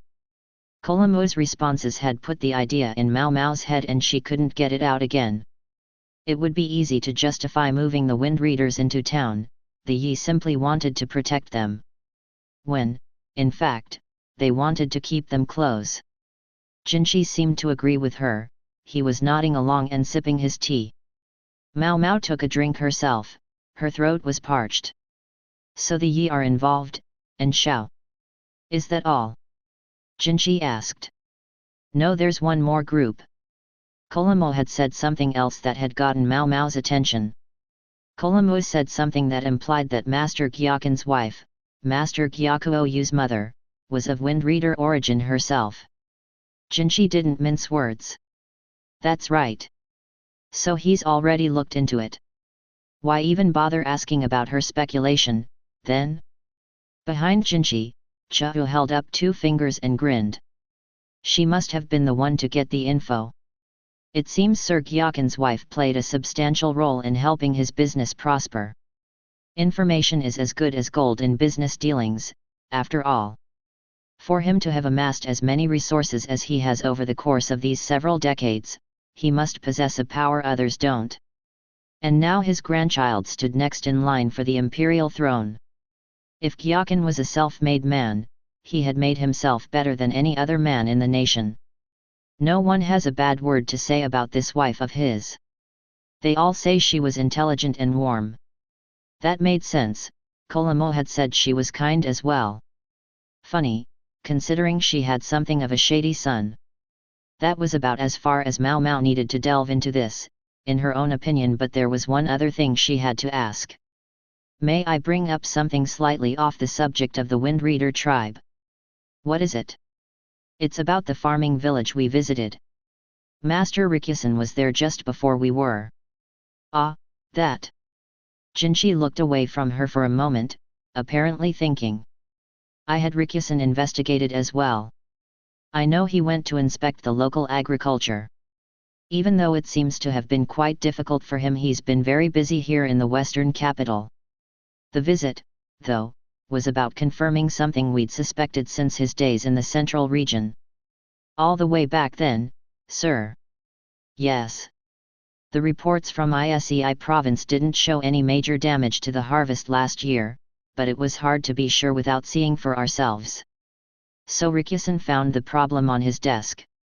Or rather, I put it there. You did, sir. You doubt me? Not exactly. Just curious. Rikusen hadn't been looking his best when they had first arrived at the western capital. It was hard for Mao Mao not to wonder what he'd been up to. Maybe she was just paranoid? Allow Miss Chahu to explain why he wasn't looking his best. Chahu said, stepping forward with an enthusiastic snort. Apparently Miss Chahu served as her first-person pronoun even in Jinshi's presence. Chahu, said Tao Mei, a bird of prey eyeing a presumptuous sparrow. Geez, Tao Mei is scary. It's all right. Let her speak, said Jinshi. With his permission safely gained, Chahu let out a big breath. Miss Chahu already looked into it. On his way home from the village, Mr. Rikusen was set upon by bandits. You know the ones, Miss Mao Mao. Those poor guys who got their arms broken by Mr. Basson. Yes, I remember, thank you. I remember that Miss Hyuuga used me as bait. Of course you do. Well, you also remember that the bandits who attacked Miss Hyuuga and her friends were arrested and taken to prison. Later, the bandits' leaders were apprehended too. One of our informants kindly told us what we wanted to know. We also learned that one of our guides had taken Mr. Rikusen to the farming village a few days earlier. So, in sum, the guide passed information about his clients to the bandits, who attacked people unused to traveling the plains. The same guide had been responsible for the attacks on both Mao Mao and Rikusen. Hyuuga, anticipating the bandit connection, had put on a little show for him. It really was complete coincidence that Miss Hyuuga and her friends were attacked. Hey, don't lie to us. Mao Mao had to pinch her lips tight together to make sure this rejoinder didn't come out of her mouth. But in Mr. Rikusen's case, it seems there was someone besides the guide pulling the strings. Someone who wanted to interfere with his visit to the village. Jinshi asked. It's possible. Or it might just have been regular old intimidation. The other possibility Miss Hyuuga can think of is that it goes the other way, and Mr. Rikusen wanted to look like a victim. Then again, of course, maybe it really was just a regular bandit attack. If you'd prefer. Hyuuga had a surprising talent for drawing lines by implication. She spoke only of facts, without mixing in her own opinion. Even if she does use me as bait. Did Mao Mao bear her a grudge for that? Maybe a little one. Understood, Jinshi said, and gestured to Hyuuga to step back. She straightened up and gave him a perfect bow. From what I've just seen, it almost looked like Jinshi himself wasn't completely sure who Rikusen really was. Everything Mao Mao had heard, though, made her think he was at least a man loyal to his work. Jinshi took a sip of his tea, contemplating all he'd just heard. Mao Mao likewise took a drink, although her tea was cold by now. This tea's flavor should make me want something sweet, but what she really wanted was something salty. No sooner had the thought crossed her mind than a tray of snacks appeared in front of her, delivered by Suiren, who caught Mao Mao's eye as she set it down. It bore a pile of plain rice crackers. Join me, Jinshi said, picking up one of the crackers. It wouldn't be seemly for me to eat all these by myself.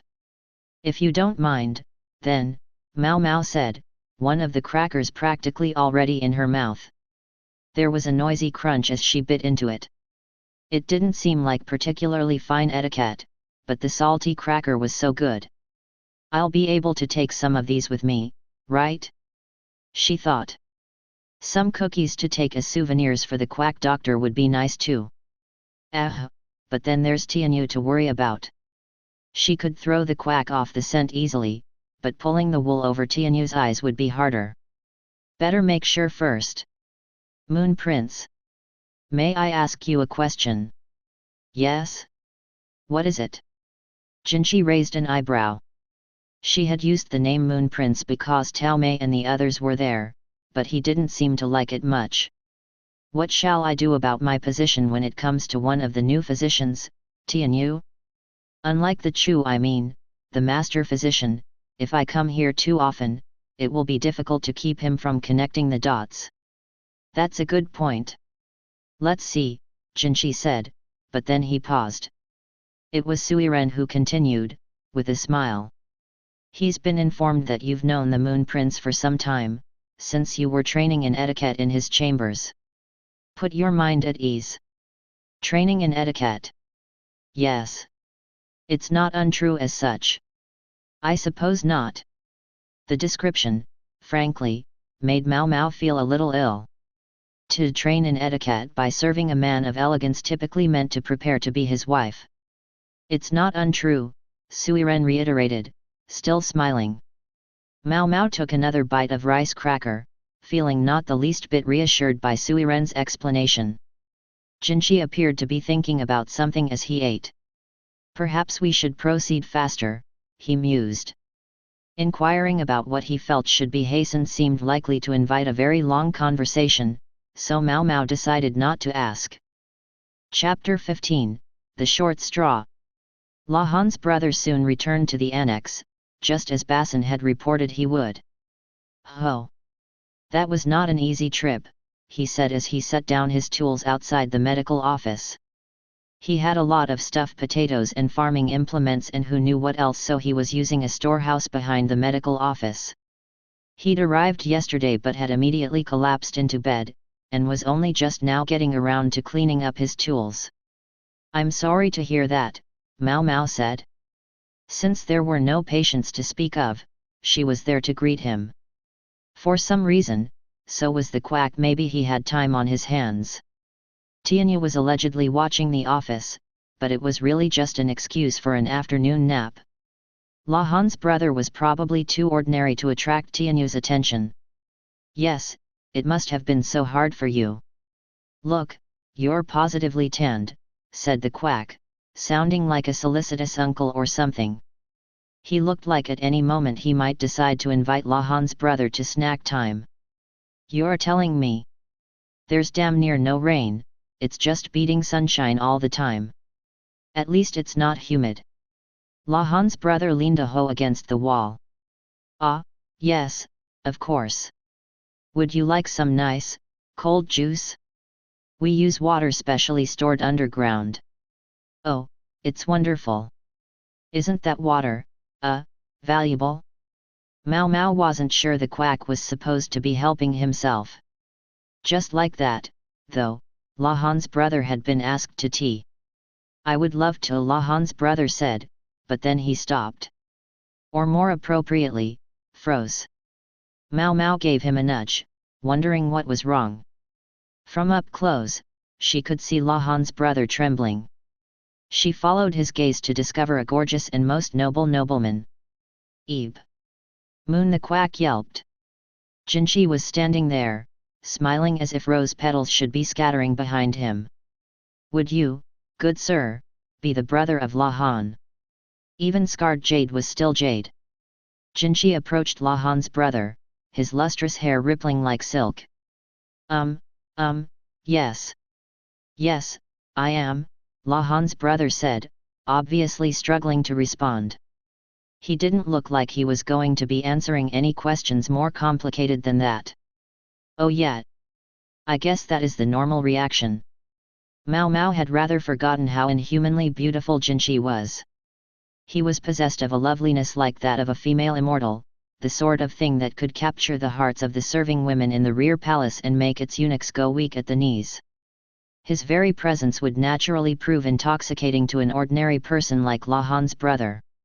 "I must apologize to you," Jinchi said. "Here I've obliged you to accompany us on this journey, yet I haven't properly introduced myself. Perhaps you would recognize me as the imperial younger brother? People call me the Moon Prince or the Prince of the Night." Only a very few people, principally the Emperor, could call Jinchi by his personal name. As such, Mao Mao had discovered, he didn't use it even when introducing himself. That was a kindness in itself. If he gave someone his name and they inadvertently used it, they might well be punished for disrespect. "I guess it's not easy being in the imperial family," she thought, and she really meant it. "Of course. It's an honor to accompany you on this trip, sir." Funny. Just the other day he was complaining he'd been tricked into it. La Han's brother, certified ordinary person, was as nervous as the next guy in Jinchi's presence. Incidentally, the quack hadn't taken his eyes off Jinchi. Said eyes sparkled brightly. Rose petals drifted behind him. Jinchi said, "La Han has told me a lot about you. He says that his biological father, being a member of the La clan, has no small talent for farming, and that as his father's assistant, his older brother possesses a knowledge of agriculture unrivaled by any average farmer. In other words, he's a professional."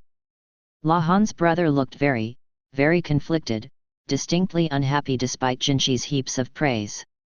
No ordinary person, however, could resist Jinchi's shimmery aura. In other words, La Han's brother was swept right along. Jinchi had him in the palm of his hand. "Ah, Now this is worth seeing, Mao Mao thought as she observed the spectacle of Jinshi wielding his sparkliness like an expert swordsman against a person who, through sheer ordinariness, simply couldn't resist. You've been doing something called fall plowing to reduce the number of pest insects, isn't that right? I'd never heard of it before. I had one of my subordinates look into it, and learned that sometime in the past, the rulers of this area ensured the farmers performed this task. Unfortunately, people now see fattening up livestock as more important than turning over the earth in the autumn, and the practice has disappeared. Politics is indeed a difficult business. Yes, sir. I'm also given to understand that you're as versed in the cultivation of wheat as you are in the raising of potatoes. Who would have imagined that stepping on the wheat makes it stronger? Another fact that was new to me. Indeed, every day I'm reminded of how much I do not know. It's my sincere hope that you will continue to help me redress my ignorance. Only by your gracious leave, sir, said Lahan's brother, who was by turns flushing red and going pale. The quack, meanwhile, still looked fluttery, and regarded Lahan's brother, with whom Jinshi had conversed exclusively thus far, with some envy. In fact, he appeared to have surpassed envy and gone directly to jealousy. Much as it pains me, there's something I wish to ask you about right away. If I might. Jinshi said, expertly mixing the slightest touch of grief into his expression. Lahan's brother's cheeks went bright red, and even the quack was bowled over collateral damage. In fact, he literally swooned, and Mao Mao caught him, setting him gently on the ground. Yikes! Noting that Jinshi was as brutal as ever, Mao Mao nonetheless kept her eyes locked on the scene. She took the rest of the farming implements Lahan's brother hadn't finished putting away and leaned them against the wall for him. If I might, sir. If there's anything I can do for you, just ask. Wonderful. Jinshi absolutely beamed at that, and even the quack doctor, supposedly not involved in this discussion, sat there with his mouth working open and shut like a carp on a cutting board. Perhaps we can go inside, then. I'll explain everything, Jinshi said. He snapped his fingers, and immediately Basin and Chahu appeared, the former carrying a large roll of paper. Those two actually get along pretty well, don't they? Behind the pair stood Gao Shun, who obviously knew what was going to happen. His hands were pressed together and he wore an expression like a bodhisattva. Jinshi walked into the medical office like he owned the place. As he entered, Tianyu sat up groggily from where he had been napping on the couch. Li Haku, standing guard, shot Mao Mao. What's this? Look. What going on? Tianyu asked. Oh, you know. Stuff, said Mao Mao, who thought it would be too much work to explain. Huh, was all Tianyu said, although he sounded interested. The roll of paper Basin carried turned out to be a map, which he unrolled on the office table. This is a map of Isei province, he said. It contained plains and mountains and desert. It looked rather empty compared to Kaya province, but there was a road that cut clear through the middle of it, a trade route connecting east and west. It's got a bunch of circles on it, observed Tianyu, inserting himself into the conversation as if it were the most natural thing in the world. The quack had managed to get to his feet and was preparing tea. Basin, meanwhile, looked distinctly displeased. If Jinshi hadn't stopped him, he might have chased Tianyu right out of the room. We're standing awfully close. Awfully close to a member of the imperial family. Was that even allowed? Maybe during his time as a eunuch, but what about now? Mao Mao was worried. She suspected, however, that this was all part of Jinshi's calculations. Lahan's brother, Jinshi said. The other man snapped to attention. Yes, sir. No objections about his name this time? The circles mark areas with farming villages. I fondly hope that you might help instruct them in the ways of fall plowing and cultivating potatoes. Jinshi wore a smile that could kill a man. What? Lahan's brother had only just gotten back from a farming village. He hadn't even put his tools away. Yes, as soon as possible. Perhaps you could leave tomorrow. Lahan's brother closed his eyes, as if Jinchi's smile was too blinding to look at. There was nothing he could say in response. Now I get it. Perhaps we should proceed faster, Jinchi had said. Now she knew what he meant. She was the one who had told him to use those he could use, but she couldn't help feeling a pang of pity for those who became tools in Jinchi's hands. It was a very large map and depicted a substantial amount of territory. How far is it to the village that's farthest from the western capital on this map? She asked Chou, who seemed to have nothing special to do. Maybe she'd just come along for fun today. She didn't seem to be needed here, but she was probably looking for an excuse to get away from her predator of a mother-in-law. Oh, about 400 kilometers, I'd say, she replied. 400, Lahan's brother was white as a sheet. I'd like you to start with the nearest village, then go to the next nearest one. If you're uncomfortable riding that far, I can have a good, comfortable carriage prepared for you. Jinchi took Lahan's brother's acquiescence as a given. If at all possible, I'd like you to finish teaching all of the villages about fall plowing within the next 2 months. The sooner, the better.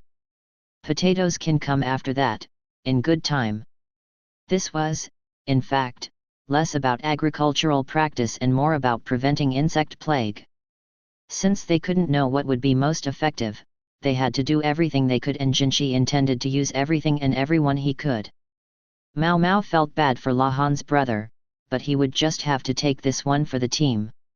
As for what she could do, Mao Mao went over to the medicine cabinet and took out some herbs, which she mixed with honey.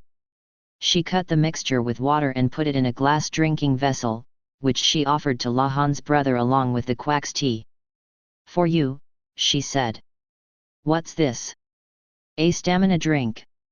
I'll prepare a solution that should keep for quite a while, so take some whenever you feel too tired on the road. Why are you assuming I'm going to go do this? Can you say no? Mao Mao asked. Do you believe you can say no? Jinchi asked at almost the same moment. Mao Mao certainly didn't believe he could, that's why she'd made the drink. She would also prepare some poultices to relieve sore muscles. Lahan's brother, ordinary person extraordinaire, found himself confronted at point-blank range with a request from a man whose beauty could have brought a country to its knees. He couldn't possibly have it in him to refuse. Jinchi had been counting on it. Gross, Mao Mao thought. Lahan's brother might have been ordinary, but as far as ordinary people went, he was very good at it. Won't you, please? For me. Jinchi smiled as if to say how much help this would be to him. Lahan's brother could only droop, defeated. Tianyu, who had no stake here, found he had the freedom to chuckle to himself at this other person's unhappiness, so Mao Mao gave him a kick in the heel. Lahan's brother was so pitiful, even she had to sympathize with him.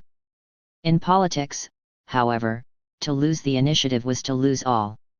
A leader had to stay ahead of what was happening in his country, and eliminate all possible sources of trouble. If he failed to do so, the blame would fall on him, and if he succeeded, so would the indifference, for people would simply assume it was his job. It's not easy, huh? Much as she felt for Lahan's brother, Mao Mao knew Jinchi wasn't wrong to do what he did. Chapter 16, A Moment's Peace. For a little while after that, Mao Mao's days were peaceful. That's not to say there was no work. The medicines in the medical office had to be restocked using ingredients that could be found in the western capital, and she had to make sure they worked as intended. She also tried to gather some medical instruments to make up for the shortfall in what they had. The freak strategist showed up at the annex more than once, as well.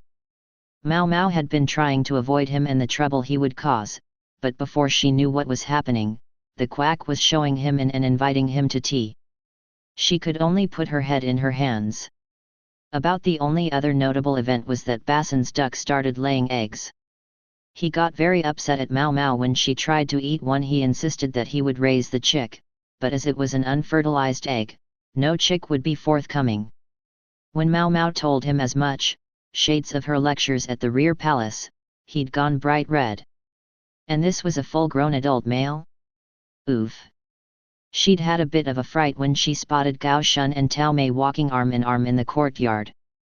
She'd let her gaze linger a moment too long, surprised and wondering if they got along better than she had realized, when the predator's eyes flashed. Gao Shun was abruptly shoved away by his wife, who continued to walk along as if nothing had happened. Being shy was one thing, but the younger husband ended up propelled into a pool. A tragedy. Days turned into weeks, and soon it had been an entire month since Lahan's brother had left on his journey. Mao Mao continued to inspect Jinqi's burn, but she found it increasingly hard to ignore the desire to take some skin from his backside. "It sounds like things are going well enough," Jinqi said one day. He held a crumpled letter which, when he showed it to her, contained a detailed report about the state of some farmland. "With Lahan's brother, you mean?" Mao Mao asked, inspecting the handwriting, which was neat and careful, although it tended to lean to the right a bit. The letter had to be able to travel by pigeon, so unfortunately, reporting on the current situation consumed all the meager available space. Lahan's brother didn't even have room to sign his name. The letter concluded with the name of the village he'd been in when he wrote it, and that was all. It's a real shame, him not having room to sign it, Mao Mao thought. She could just picture him on some far-flung plain, teeth clenched around a handkerchief as he tried to endure the agony. Would that day ever come when they might discover what he was truly called? No one knew. No one knew. Yes, that's right. I knew this would be useful. Jinqi looked into the birdcage and smiled. The pigeon cooed. They may only work in one direction, but being able to communicate information so quickly is a boon. He used them in his communications with Empress Gyakuyo as well. Given that he hadn't raised the subject of her niece lately, Mao Mao assumed the Empress had the matter in hand. She looked at the pigeon, which pecked at some millet and burbled again. "So you sent some of these birds with Lahan's brother?" "Yes.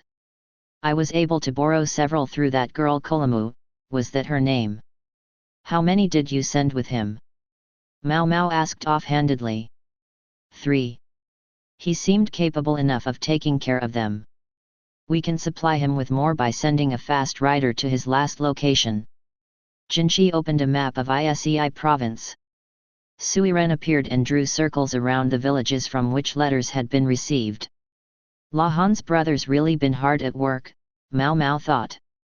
Jinqi had given him the seemingly impossible task of reaching all the villages in 2 months, but Lahan's brother was almost on the return leg of the trip.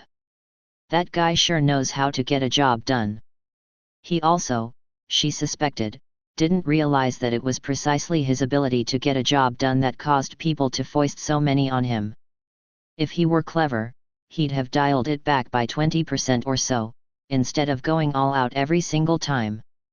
Mao Mao. Yes, sir. Jinqi seemed to have grown accustomed to using her name. She remembered how for a long time he'd addressed her merely as you. It seems your workload has dropped off recently. Yes, I'd say so. The most urgent tasks had been taken care of. They'd made enough medicine to hold them for a while, and had even gotten the tools they needed. Perhaps you might turn your hand to other things. Oh. Mao Mao clapped her hands, remembering. The wheat harvest is coming up soon. Do you think I could go help with that, sir? This didn't seem to be what Jinqi had been expecting. The wheat harvest? Why? Sir. I'm very curious if any ergot has grown. Ergot? It sounded like he didn't recognize the word. It's a kind of sickness where the wheat becomes black. In simple terms, it's toxic to eat. Yes, that does sound quite simple. By the time the wheat is ground it'll be too late to tell, so I'd like to look now. Ergot could be used to induce abortions, and there was commonly a good deal of it in poor quality flour, so it was best to be sure. She could see exactly how large the harvest was at the same time. I see. Very well. I'll prepare a carriage for you. That won't be necessary, sir. A little bird told me that Master Rikyusen will be going for an inspection soon, and I thought I might be able to travel with him. The specific species of little bird? The quack doctor, who'd happened to overhear it from somewhere. Mao Mao had confirmed the validity of the rumor with Chou. Rikyusen. Yes, sir. There's a great deal I'd like to talk with him about. I thought it might be a good opportunity. She'd ended up not seeing Rikyusen again after that first day in the western capital. She needed to talk to him personally. Jinshi looked briefly conflicted, but then he said, "All right. I'll inform Rikyusen that you'll be coming." "Thank you very much, sir." There was one other thing she wanted to do on this trip: gather medicinal herbs from the plains on the way. Some of her specimens from the previous trip had yielded promising results. She'd better hurry and go get a basket to put them in. "If you don't mind, then, Master Jinshi, I've got to be going." "Hey." Jinshi looked like there was something else he wanted to say, but Mao Mao ignored him. She trotted off, practically skipping away to get everything ready. A few days later, Mao Mao left for the farming village. "My, what wonderful weather we're having," Chahu said with a big stretch. These days it seemed that Chahu tagged along wherever Mao Mao went. "Guess I didn't have to worry about rain after all." She leaned out of the carriage for a good look. The weather was indeed lovely. Mao Mao caught the scent of grass on the breeze as she let the rattling carriage carry her along. The weather should be clear for a while yet. Outside of the rainy season, Isei province doesn't get any precipitation worth mentioning, said Rikyusen, who sat in the seat across from them. He wore an outfit that would be easy to move in, appropriate for visiting a farming village. "Sounds perfect for a wheat harvest," Chahu said. "If rain fell during the harvest, the wheat could start to sprout, which would make it lower quality. And if it couldn't be properly dried, it might simply rot. It is. The weather can be fickle, though. I've even heard of hailstorms occurring around harvest time. Hail can be awfully difficult to predict, can't it?" Mao Mao said. She was no farming expert. Such sympathetic but innocuous interjections were the most she could hope to offer. If Lahan's brother had been here, he would probably have been clenching his fist and expounding on the manifold labors of the harvest season. Mao Mao glanced toward the driver's bench. Basin was holding the reins. Li Haku would have been just as good for a guard, but since Basin had accompanied them last time, he did so again now. His duck was there too. She was practically their mascot at this point. Mao Mao looked at Rikyusen. "What caused you to want to survey the farming villages, Rikyusen?"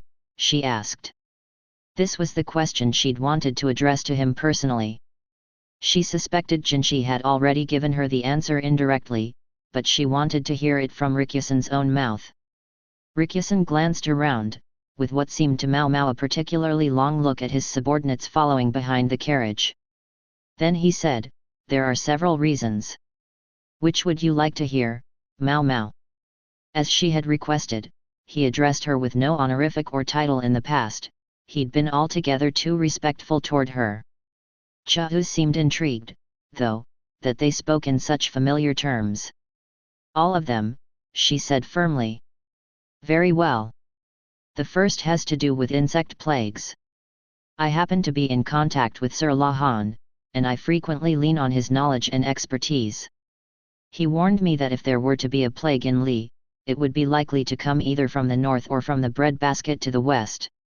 Indeed, a small-scale plague of locusts had broken out in the fertile regions to the northwest the year before. The terrifying thing about these insects was that, left alone, they would wreak ever more destruction. For reasons I won't pretend to know, I was given the honor of being posted here to the western capital, where I'm treated essentially as a bureaucrat. The polite term for what I do might be secretarial work, but less favorably, I could be called an errand boy. Some of the paperwork I deal with just happens to be about harvests, so I took an incidental interest in the availability of stores and provisions. Do you really need to go visit in person, though? That's the second reason." Rikyusen held up 2 fingers. Mao Mao's eyes widened. She wasn't sure what he could mean. Rikyasan smiled, almost apologetically. I think you may be aware of this already, that the numbers in the reports regularly fail to line up with the actual amounts. Was he talking about the attempts to fudge the production quantities? Such things did indeed seem to be going on in the farming villages. What's the third reason, then?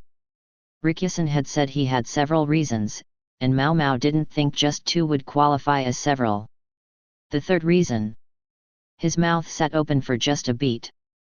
Then he said, a long time ago, I heard that there was a special form of cultivation. Something that would decrease the number of pest insects. You mean fall plowing? So that's why you spoke to Nian Zhen. That's right. Do you see now? Rikyasan's smile was gentle. Mao Mao thought he looked thinner than the last time she'd seen him. Who told you about fall plowing? Mao Mao asked. My mother and my older sister. My mother was a merchant who engaged in trade far and wide, and my sister helped her. I learned quite a bit from them in my younger days.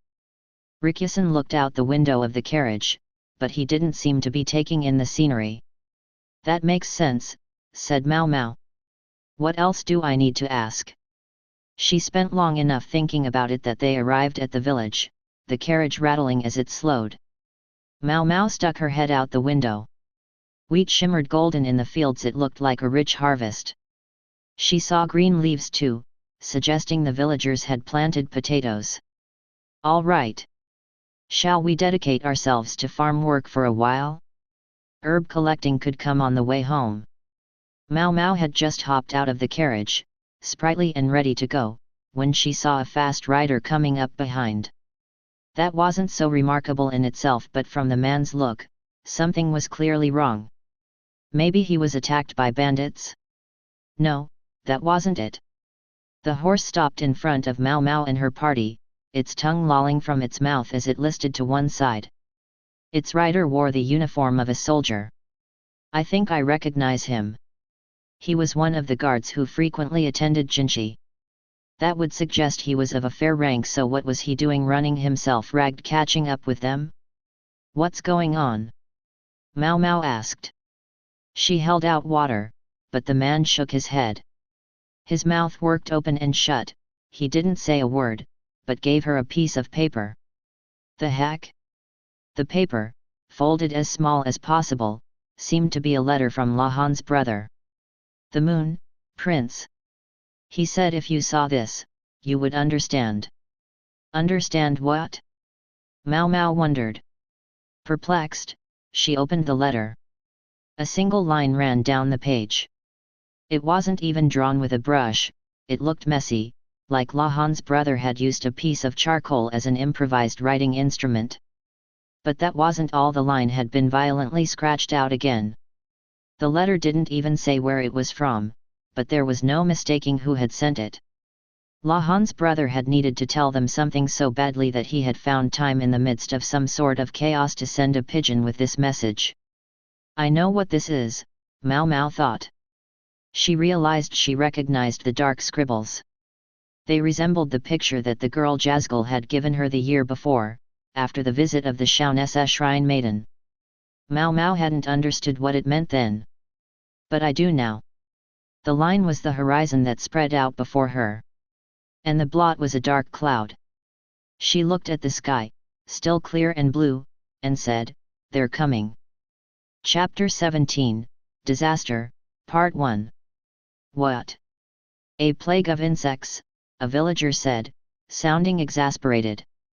Mao Mao had immediately requested the headman to gather the farmers. There were so many people packed in the place where they were meeting that it was almost hard to breathe. Yes. It will be here soon, within days. Mao Mao said, desperate. The villagers only laughed. Yeah, okay, there were some bugs last year, but look at the windfall this year. Everything's fine. He's right. The weather will be fine for a while yet. No need to trip all over ourselves getting the harvest in, said someone else. Then, however, someone in the group growled, "You lazy bastards. We'll never make it in time with that attitude. Nianzhen, Mao Mao said. It was the old one-eyed man who had lived through a plague of insects so terrible that people had resorted to cannibalism. He made no attempt to hide his anger with the villagers and their blasé attitude. He slammed the table with his right hand, the one that lacked a pointer finger. You lot wouldn't know, because you won't listen. Nothing can save you now. Me, I'm going out there and I'm going to start harvesting this minute. Is tea really as important as all that, Nianzhen? The headman asked. In a village full of very newly minted farmers, the former serf was the oldest and most experienced of all. Even the headman couldn't dismiss him out of hand. I haven't had my lunch yet, headman. Think I could go grab a bite? Asked one of the villagers, sounding entirely unconcerned. Thank goodness Basin isn't here. They'd made him wait outside, knowing that anywhere that Basin went, his duck was sure to follow. A quick glance confirmed that the duck was there, playing with the local kids. Mao Mao was convinced that talk was futile. They should be spending this time getting started on the harvest. Just as she was really starting to fret about what to do, Rikusen stepped forward. Perhaps you would help if you felt there was something in it for you. He gave them that pretty boy smile. We'll buy your grain. At twice the market price. There was a heavy, jangly thump as Rikusen dropped a bag onto the table. It was obviously stuffed with money, easily more than a farmer would make in a year. The villagers were immediately riveted on it. You mean it? We're gonna hold you to that, you know. Their eyes were feral. Yes, but only whatever's in excess of your taxes. Furthermore, it only applies to whatever you can gather in the next 3 days. Rikusen's gentle tone never faltered, but what he was asking for was impossible. And yet, the fire that sparked in the villagers' eyes never went out. That's the power of cold, hard cash, Mao Mao thought. The villagers streamed out of the meeting place and got to work. They went back home and gave sickles to their wives, their children, their elderly family members. Once they were alone in the hall, Mao Mao turned to Rikusen. Are you sure about this? Are you even at liberty to make a promise like that?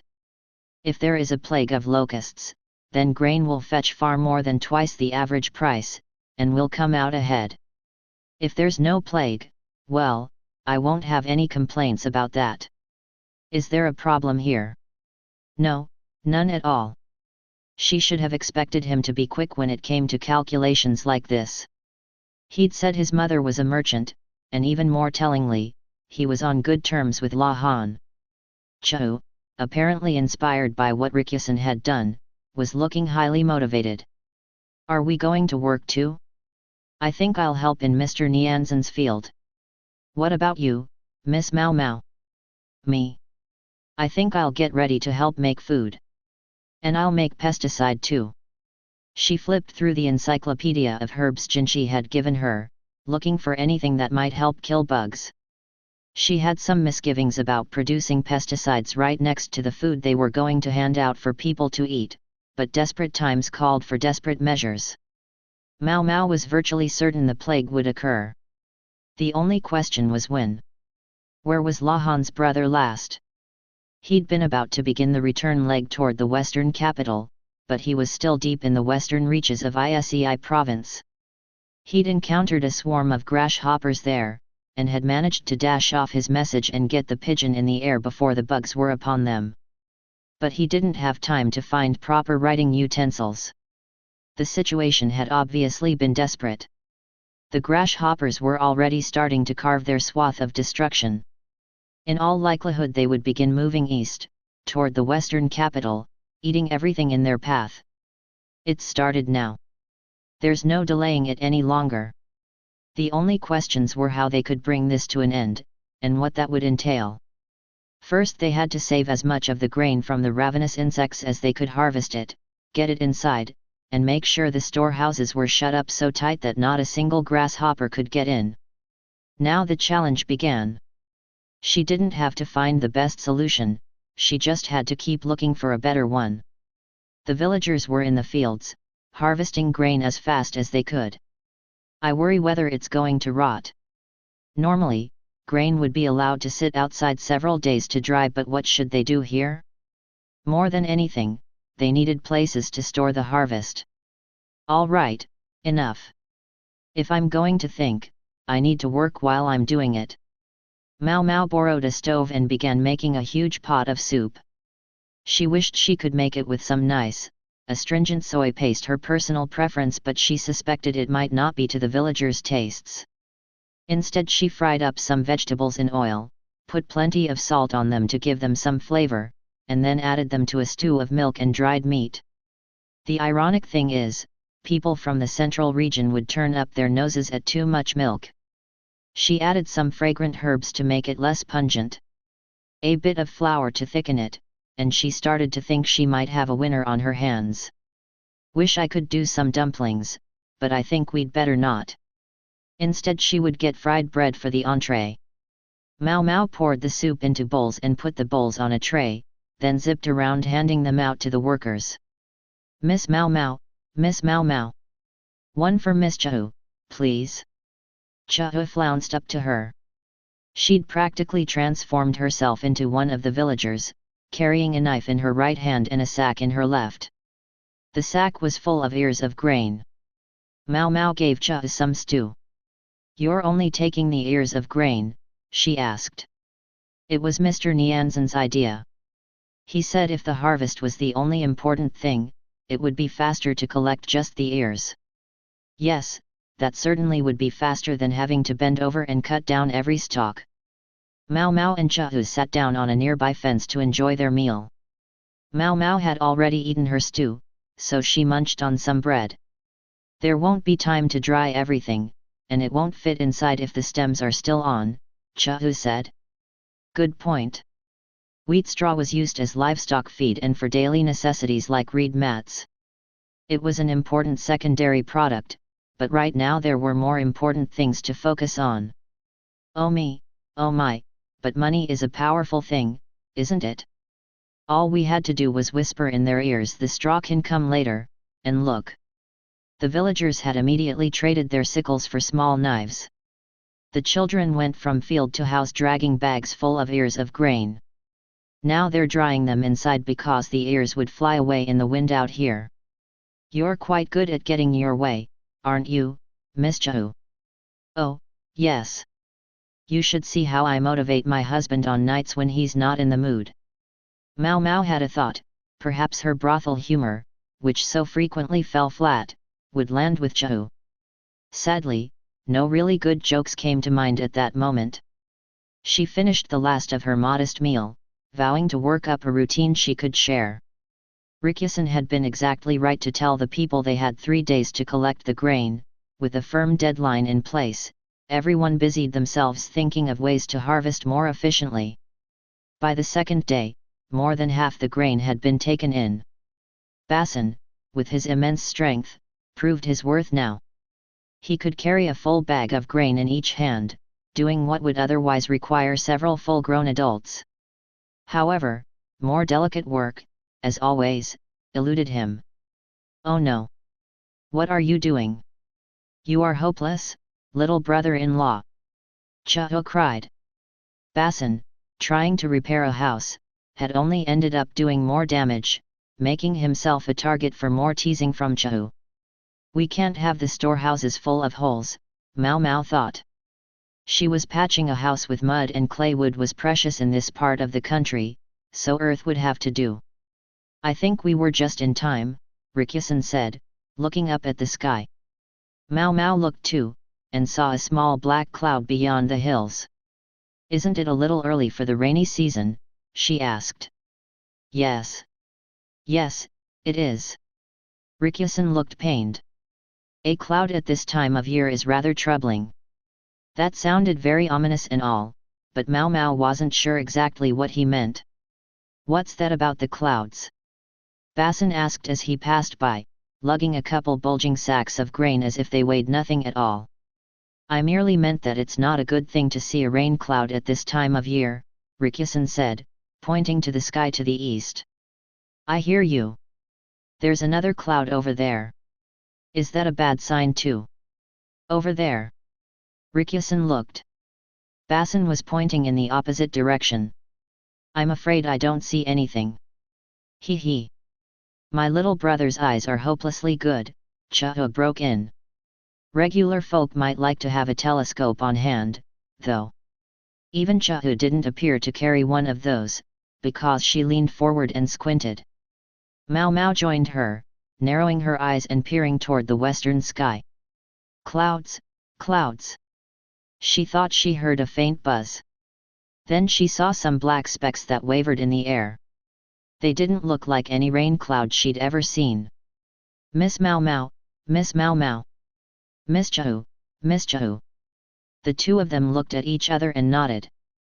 Mao Mao grabbed the soup pot and a pestle lying nearby and banged them together. She raced through the village, crying, "Grasshoppers! The bugs are on their way!" Chiho found some men sitting around drinking tea and gave them each a smart smack. You heard her. Grasshoppers, incoming! They had to do anything they could to light a fire under these villagers. Panic would solve nothing, but at that moment, they needed everyone to give everything they had. Chapter 18, Disaster, Part 2. The first one came when about 70% of the harvest had been brought in. Darker than an ordinary grasshopper, with longer legs. Somebody crushed and killed it. Someone else shouted not to bother that they had to keep harvesting. Torches were lit. It would barely be a drop in this ocean, but it was something. The women and children went into the houses and tried to cover any cracks with mud or cloth. The houses were dark inside, but they were sternly warned not to light any fires, and also to have food ready that could be eaten as is. They were ordered to kill any insects that got through the cracks.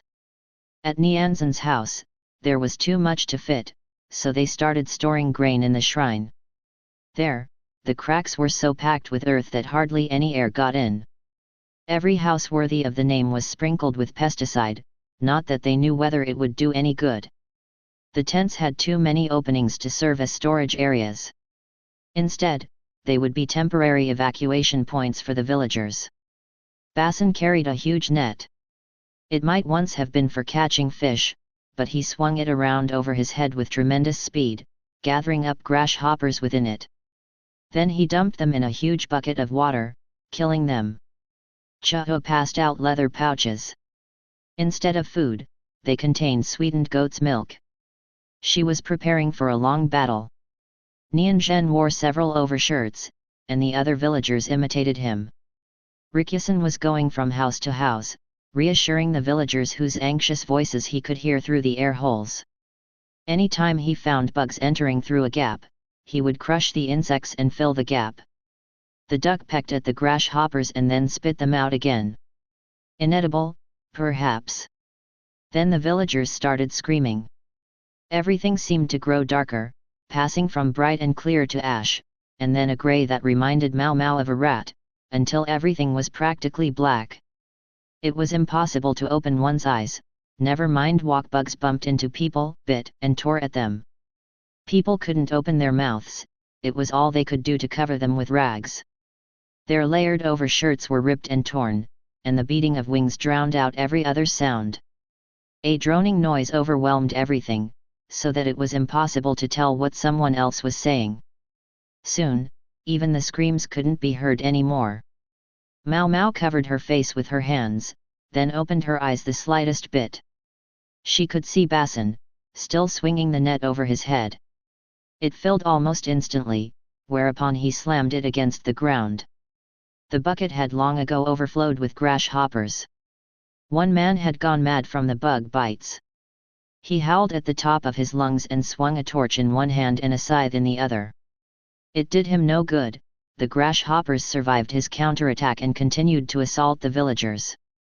Chiho crept up to the crazed man and swept his feet out from under him. The moment he was on the ground, she bound him with a rope. Rikyu-san was still running from house to house, shouting. Some people were driven out of their minds by the disappearance of the light.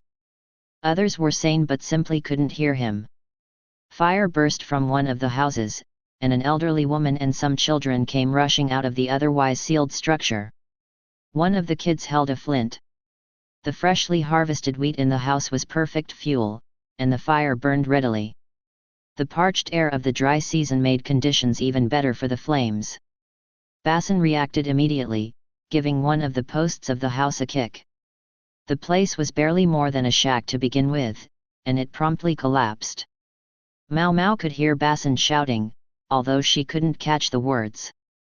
Maybe he was saying that the water source was too far away to fight the flames and they needed to destroy the house. He was in his element in moments of crisis. He had already practically knocked the place down on his own. Now he rushed over with the bucket full of floating grasshoppers and emptied it over the house. Chahu spirited away the snotty children and the old lady to the tent.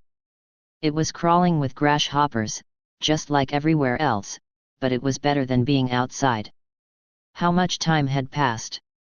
Mau Mau didn't know. It might have been 30 minutes. It might have been hours. Everyone in the village quaked at the bugs, the like of which they had never seen. They reviled the creatures, and Mau Mau. She thought she felt someone tap her on the shoulder. She turned and found Rikyu-san. Grasshoppers were chewing on his hair, on his clothes. She reached up, thinking to brush them away. Please, stop making pesticide. Your hand will be useless. She looked at the hand she had raised, it was red and swollen. Oh! Her concoction couldn't provide any relief from this swarm. She'd been mixing up pesticide and spreading it around as fast as she could, putting it everywhere she could think of, but it was never enough. The grasshoppers just kept coming. Why? Why didn't it work? It did work. There were simply too many of them. The starving insects even ate the poisonous herbs. They bit people, chewed on clothing, and even tried to consume house posts. As if that weren't enough, the bugs that had fallen to the ground began eating each other. There were too many of them, and it had driven them into a frenzy. Mau Mau was pretty far gone herself, desperately grabbing every herb that could help fight the insects and stewing them up. Grasshoppers floated in the huge pot. Mau Mau pulled up plants' roots and all and threw them in. Was her hand swollen from tearing plants out of the ground barehanded, or from the toxic qualities of the pesticide? Rikyu-san looked at the sky, still dark with the swarm. The insects were everywhere, but he seemed to be looking somewhere beyond them, above them. They say disaster drives out disaster. We should be so lucky. Mau Mau didn't know what he meant, but she stared into the darkness herself. Ow! She exclaimed. Something hard had smacked into her. She looked at the ground, wondering what it could have been, and found a lump of ice. The pain came again, on her back this time, then on her shoulder. Thok, thok, thok. The air had gotten very cold. Hail, she said. Between the large chunks of ice and the freezing air, the grasshoppers began to move visibly slower. Disaster drives out disaster, huh? Mau Mau said. No, this was no disaster. This was a gift from heaven, not a conclusion Mau Mau would normally reach. Yes. Fall. Let it hail on us. Now her madness was speeding in another direction. She leaned forward, as the hail fell among the swarm. Not a rain dance, as it were, but a hail dance. She didn't feel the pain of the bugs biting at her, nor of the hail striking her. She was too full of the wish, the hope, that something, anything, might happen to help them with this numberless swarm of insects. Thok. She felt an especially heavy blow, right to her head this time. Mau Mau. She remembered Rikyu-san running over to her, but then everything went black. Chapter 19, Scratches. Her vision came back, but it was hazy. Huh? What was I doing, again? Mau Mau sat up slowly, her body felt heavy. Hello there. You awake? Said an upbeat voice. It was accompanied by a familiar face. Master Lee Haku. It was the big, friendly mutt of a soldier. Mau Mau looked around, trying to make her brain work. She wasn't in a room, but a tent. To one side, she could see Chahu doing something in a pot. That was all well and good, but then she saw an insect at the edge of her vision. She jumped to her feet. "Grasshopper!" she cried, immediately crushing it underfoot. Having only just woken up, however, the motion nearly made her fall down. "Whoa! Hey, young lady! Killing one grasshopper won't make any difference, okay? And you've got to take it slow," Li Haku said. "He's very right, Miss Mau Mau. Here, eat this." Chahu sat her back down on the bed and offered her a bowl of something. She took it and ate a bite. It was a rice pudding, faintly salty. Once Mau Mau had some warm food in her, the memories started to come back. There was a swarm of grasshoppers, and then a hailstorm, and then... "How long was I out?" she asked. "1 whole day," Chahu replied. "You took a good whack on the head from a big piece of hail.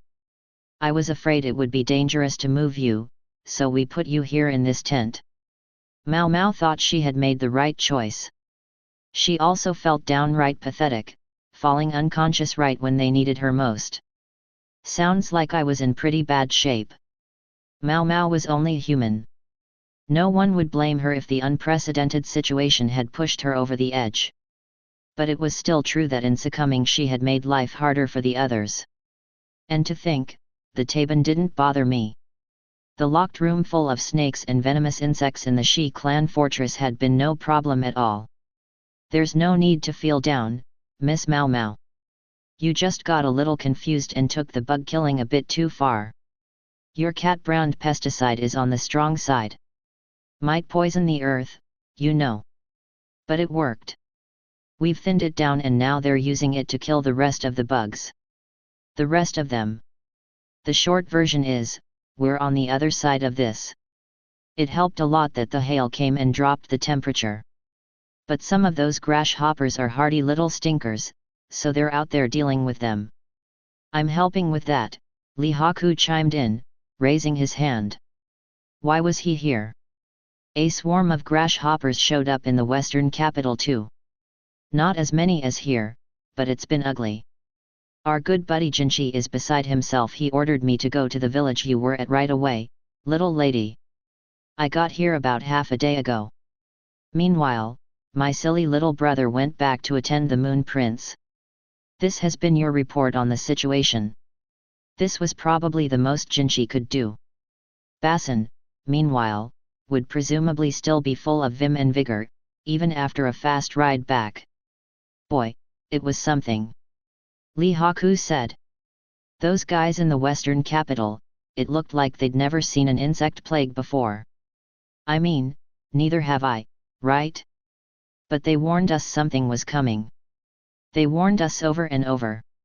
Li Haku was, as his appearance suggested, stout of heart. He had been an excellent choice for this expedition. "Oh, right," he added. "The old fart was there too. He was all, Mau Mau. Where's my Mau Mau? Boy, did he go wild." The poor old doctor was cowering in the medical office. Ugh, Mau Mau could imagine the freak strategist's reaction all too well. Our buddy Jinchi, he really thought on his feet, I guess, because he said not to worry, because he'd sent you somewhere there's no plague. Biggest lie I ever heard. When I was literally on the front lines, granted, Mau Mau had volunteered for it, but the lie was convenient, no question. The old fart organized a grasshopper extermination squad. He helped control the chaos in the city too. Mau Mau didn't respond immediately. It actually sounded like things were more or less under control in the western capital. It was the other farming villages that worried her. Speaking of which, Lahan's brother, is he okay? She wondered aloud. Ah, you mean Potato Guy. If he hasn't sent any letters, that's probably good news, right? Chahu said. I don't know. The last thing he sent sounded pretty bad, and now here we are with grasshoppers everywhere. As ordinary farmers went, he was quite distinguished, but he'd been pressed into service on this expedition, then sent into the teeth of the oncoming swarm. Thank you, Lahan's brother. Mao Mao looked at the ceiling of the tent. She tried to picture Lahan's brother's smiling face, but then she realized she wasn't sure she'd ever seen him smile. He was usually either angry, or at his wit's end, or quipping at somebody. I wonder if he's even still alive. She knew he'd been sent with trustworthy bodyguards, so she wanted to believe he'd survived all this. You wouldn't happen to know the extent of the damage, would you? She asked. The swarm had come and gone, that couldn't be changed now. The question was how they would respond. About 80% of the wheat harvest was in, Chao informed her. The unharvested wheat was destroyed, but it was a bumper crop this year, bigger than average. Subtract the wheat from the one house that burned down, and the harvest comes out to about 70% of a normal year. 70%? Considering the scale of the destruction, that sounded almost miraculous to Mao Mao. Maybe Lahan's brother really was that good a teacher and guide. They couldn't think exclusively in terms of wheat, though. What about other damage? She asked. Most of the straw was eaten, and so was most of the pasture grass for the animals. The potato fields have pretty much been reduced to stems, but we think they might grow back. Chao made it sound so simple, but she must have been uncomfortable with the gravity of the situation because flowers and flags kept popping in and out of her hands. Li Haku watched her raptly, never seeming to tire of the display. Let's be honest, the other farming villages are probably pretty much annihilated, said Chao. Good old Jinchi keeps sending post horses to the nearest village every time he gets a letter from Lahan's brother, but I'll bet most places weren't prepared as well as this one was, Li Haku added. Good point.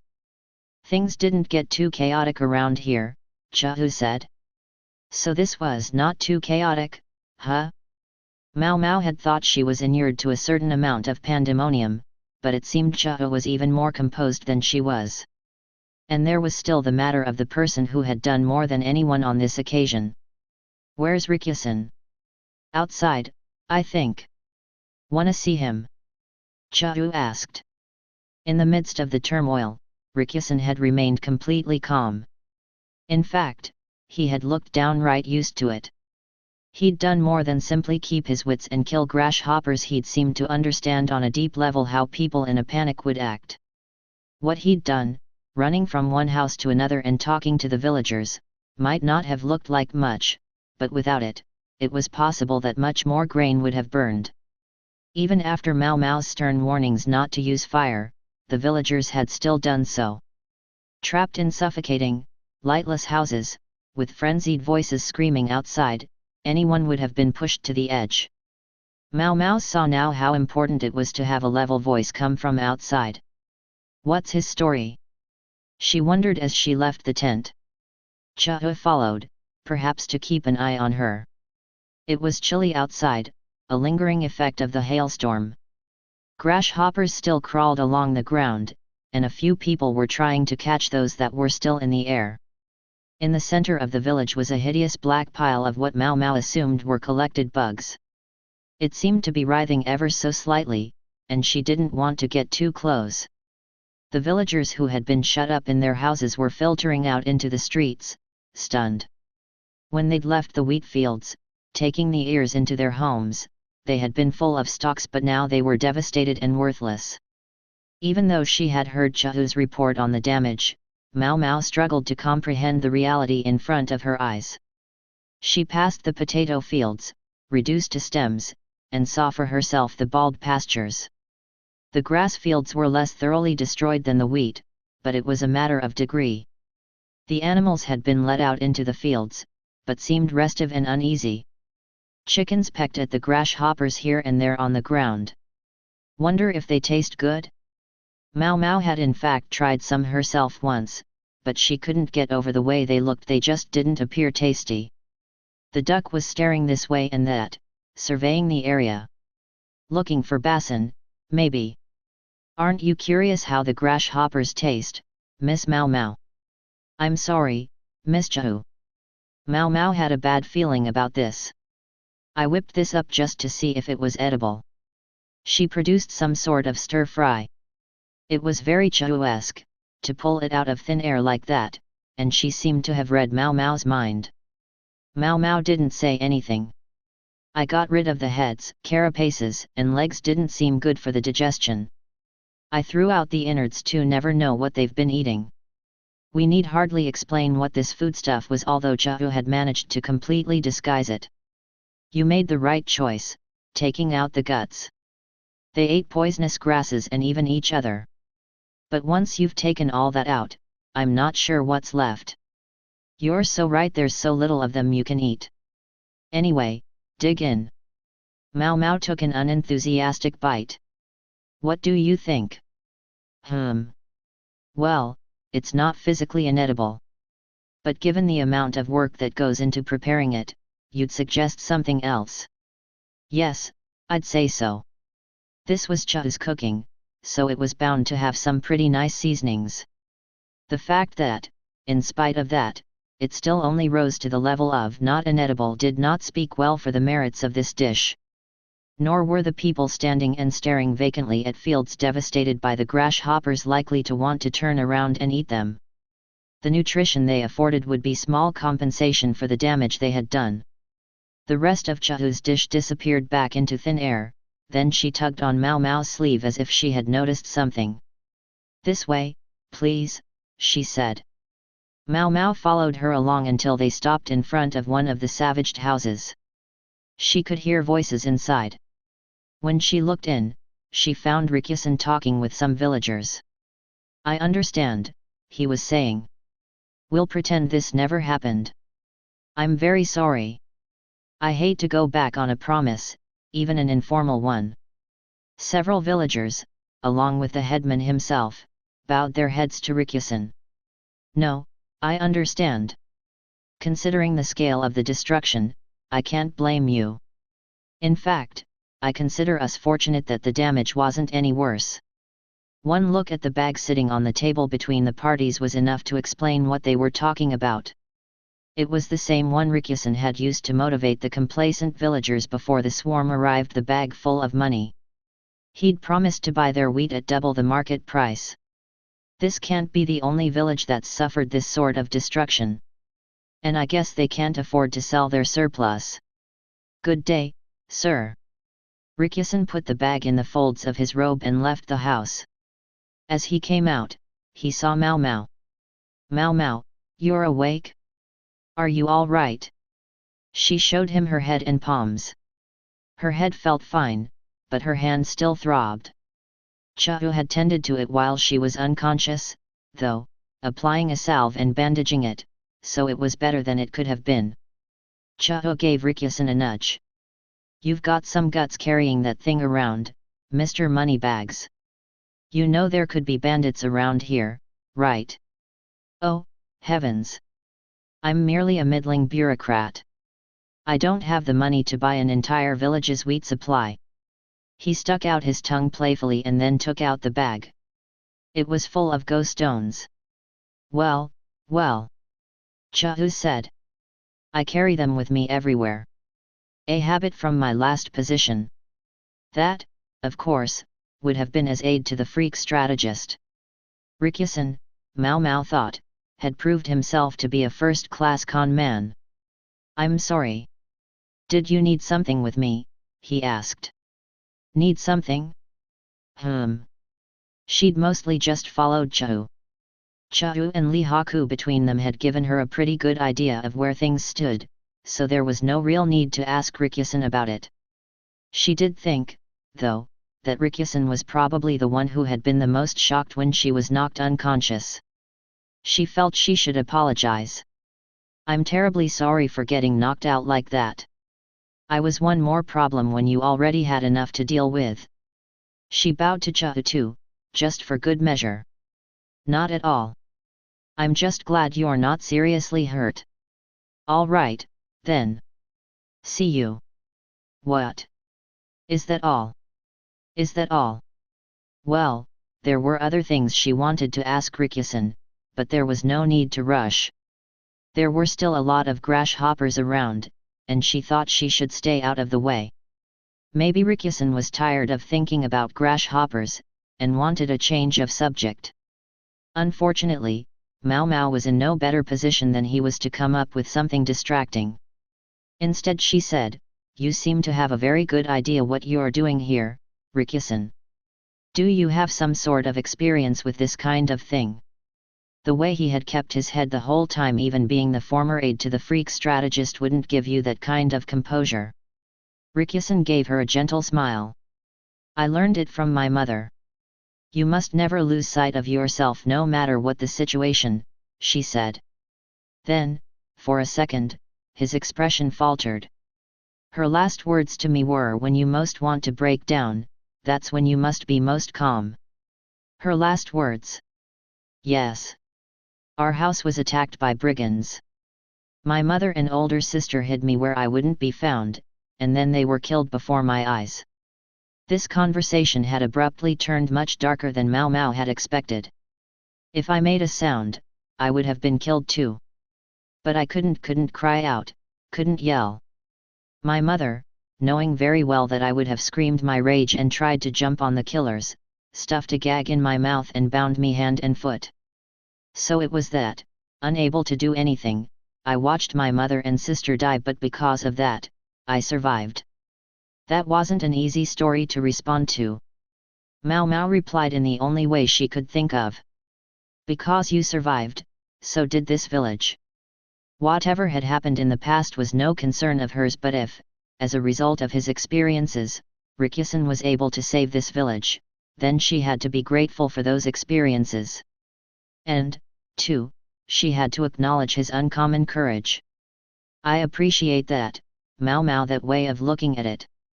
Oh. She wasn't Rikyu-san. She had no way of knowing how he would have reacted if she'd responded with an excess of emotion. He was a grown man, not some sullen teenage girl, so she'd figured there was no need to shower him with fulsome sympathy. Rikyu-san smiled again. "I feel like you and I get along quite well, Mao Mao. Do you think I could seek your hand in marriage?" "Surely you jest," she said. She wasn't about to take his polite banter seriously.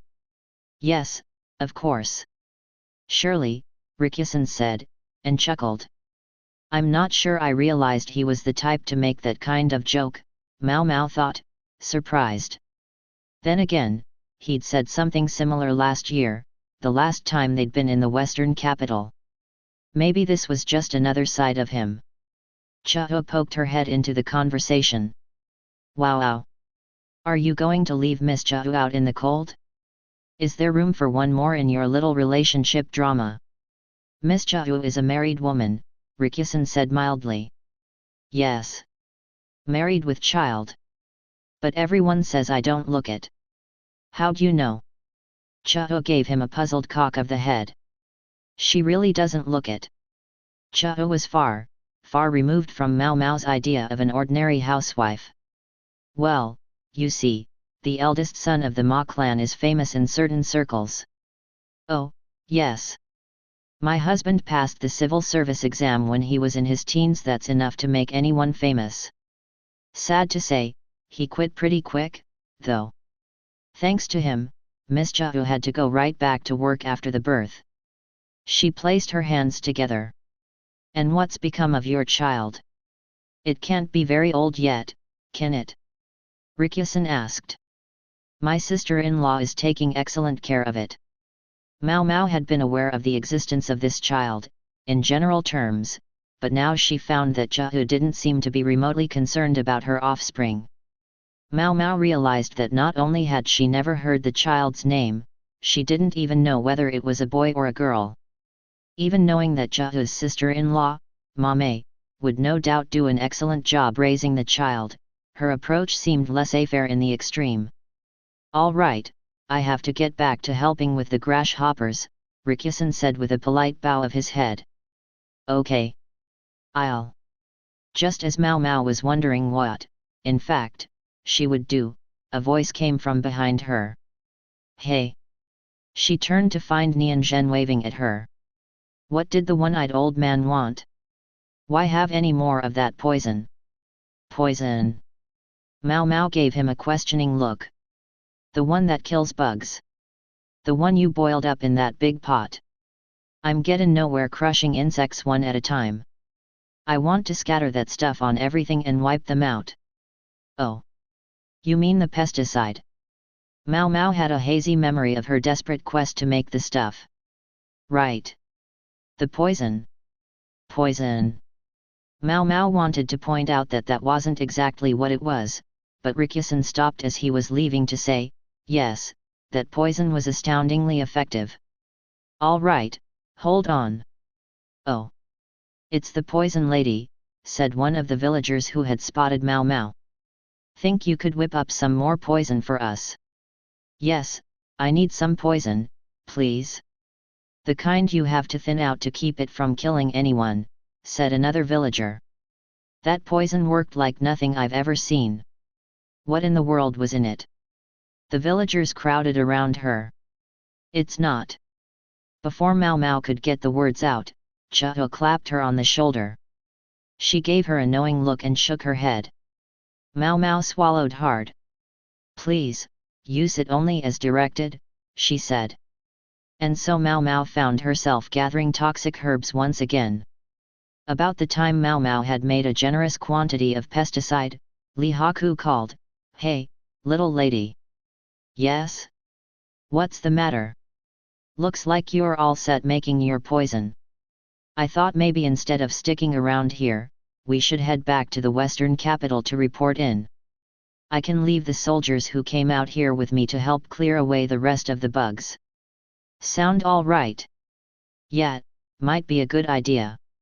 And by the way, this isn't poison, it's pesticide. Mao Mao looked out at the village. She'd shown the farmers how to make the pesticide, and even written simple instructions for them. If we don't hurry back, that old fart's gonna figure out he's been had, Li Haku said.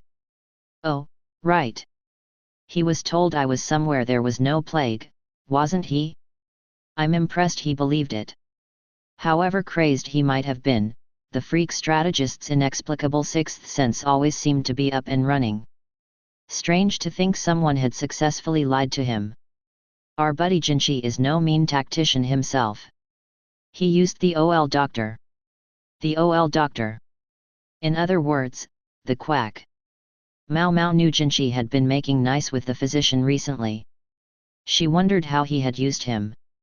He explained to the OL doctor what was going on with you, and let him let the old fart know. You know, he told him indirectly.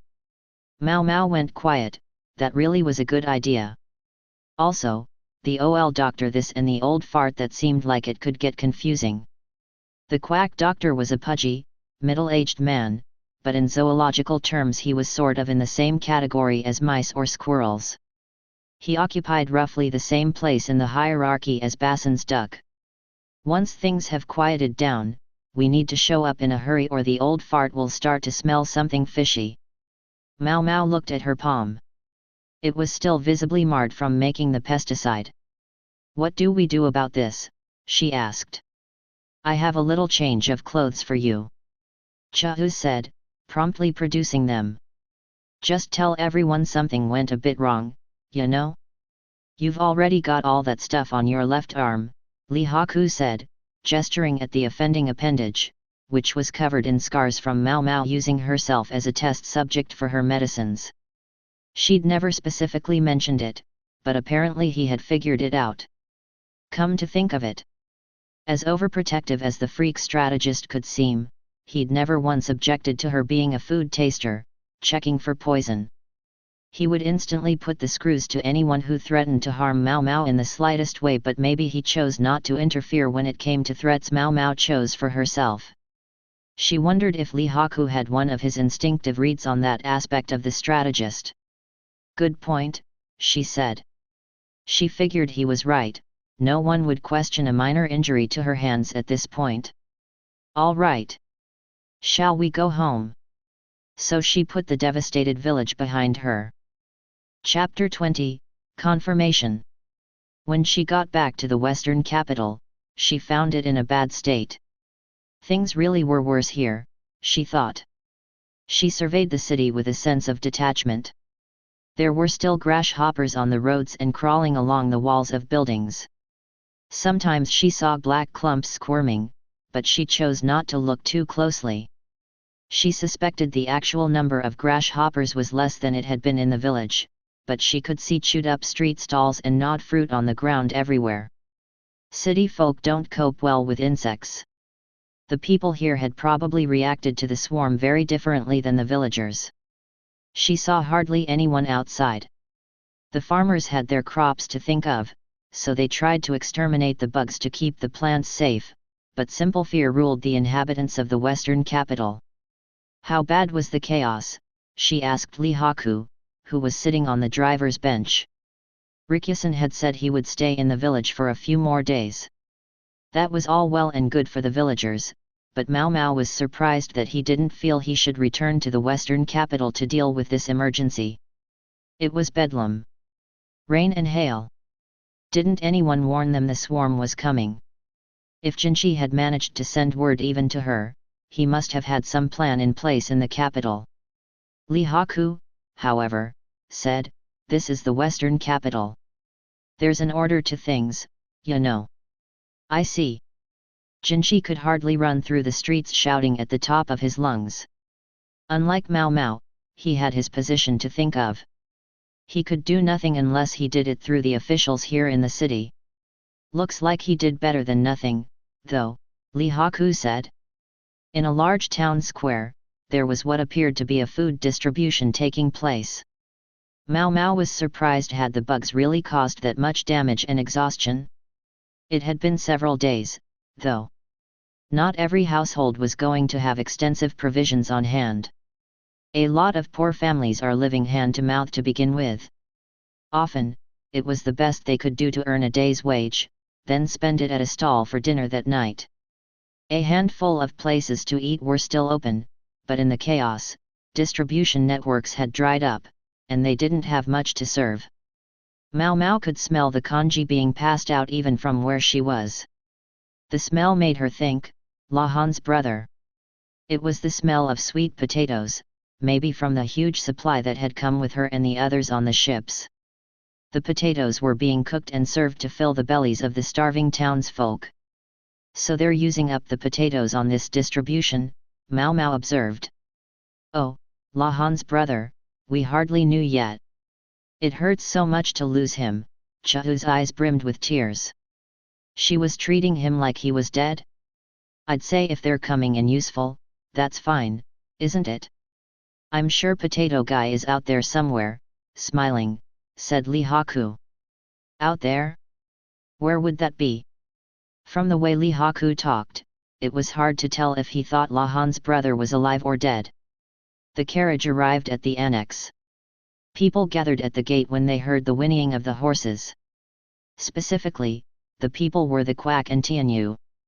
"Young lady! You're back!" An exhausted-looking, haggard man raced up to Mao Mao. Lihaku grabbed him by the scruff of the neck before he could collide with her. The little guy struggled and flailed. It was the quack doctor. "Master physician, are you all right?" Mao Mao said with a bow. Lihaku put the quack back on the ground. "What about you, young lady? You're all right, aren't you? I know you were somewhere safe, but you must have been so scared." "I certainly was. I would have sworn the world was coming to an end." "Yes, sir. I know you faint at the sight of a cockroach." He'd come to her white as a sheet more than once after encountering a particularly vicious bug while cleaning. A swarm of grasshoppers must have been a living hell for him. "It's not fair, Niang Niang. Why did you get to evacuate? Man, it must be great having real connections." Tianyu was as full of sarcasm as ever, although Mao Mao wasn't sure how far he actually believed what Jinshi had said. "Are you sure it's all right to leave the medical office empty?" Mao Mao asked. That was, truly and sincerely, the first thing on her mind when she saw them. We're not that busy," Tianyu said. "Maybe 'cause we're mostly supposed to take care of the Moon Prince. Dr. Yu and the others, now, they have a lot to do. The two of them have time on their hands because they're in charge of Jinshi?" Something about that seemed strange. "That reminds me, young lady. Master Logon was so very worried about you. Oh. That was not especially useful information. He seems to have quite a sweet tooth. You should take some mashed sweet potato treats and go say hello to him. He was ravenous for them the other day. She wished she could ignore the good doctor's suggestion, but if she did, she suspected the other party would only come visit her instead. Anyway, she had a bigger problem. The quack was taking advantage of Lahan's brother's absence to cook their seed potatoes. Gracious, young lady, you're hurt. What in the world happened to your hand? Oh, it's nothing to worry about.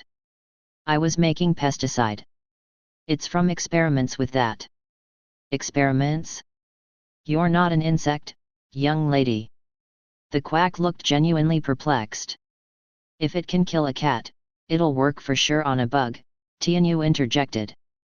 All right, you two, that's enough chatter, Chahu said as she came into the room. We have lots we want to tell you.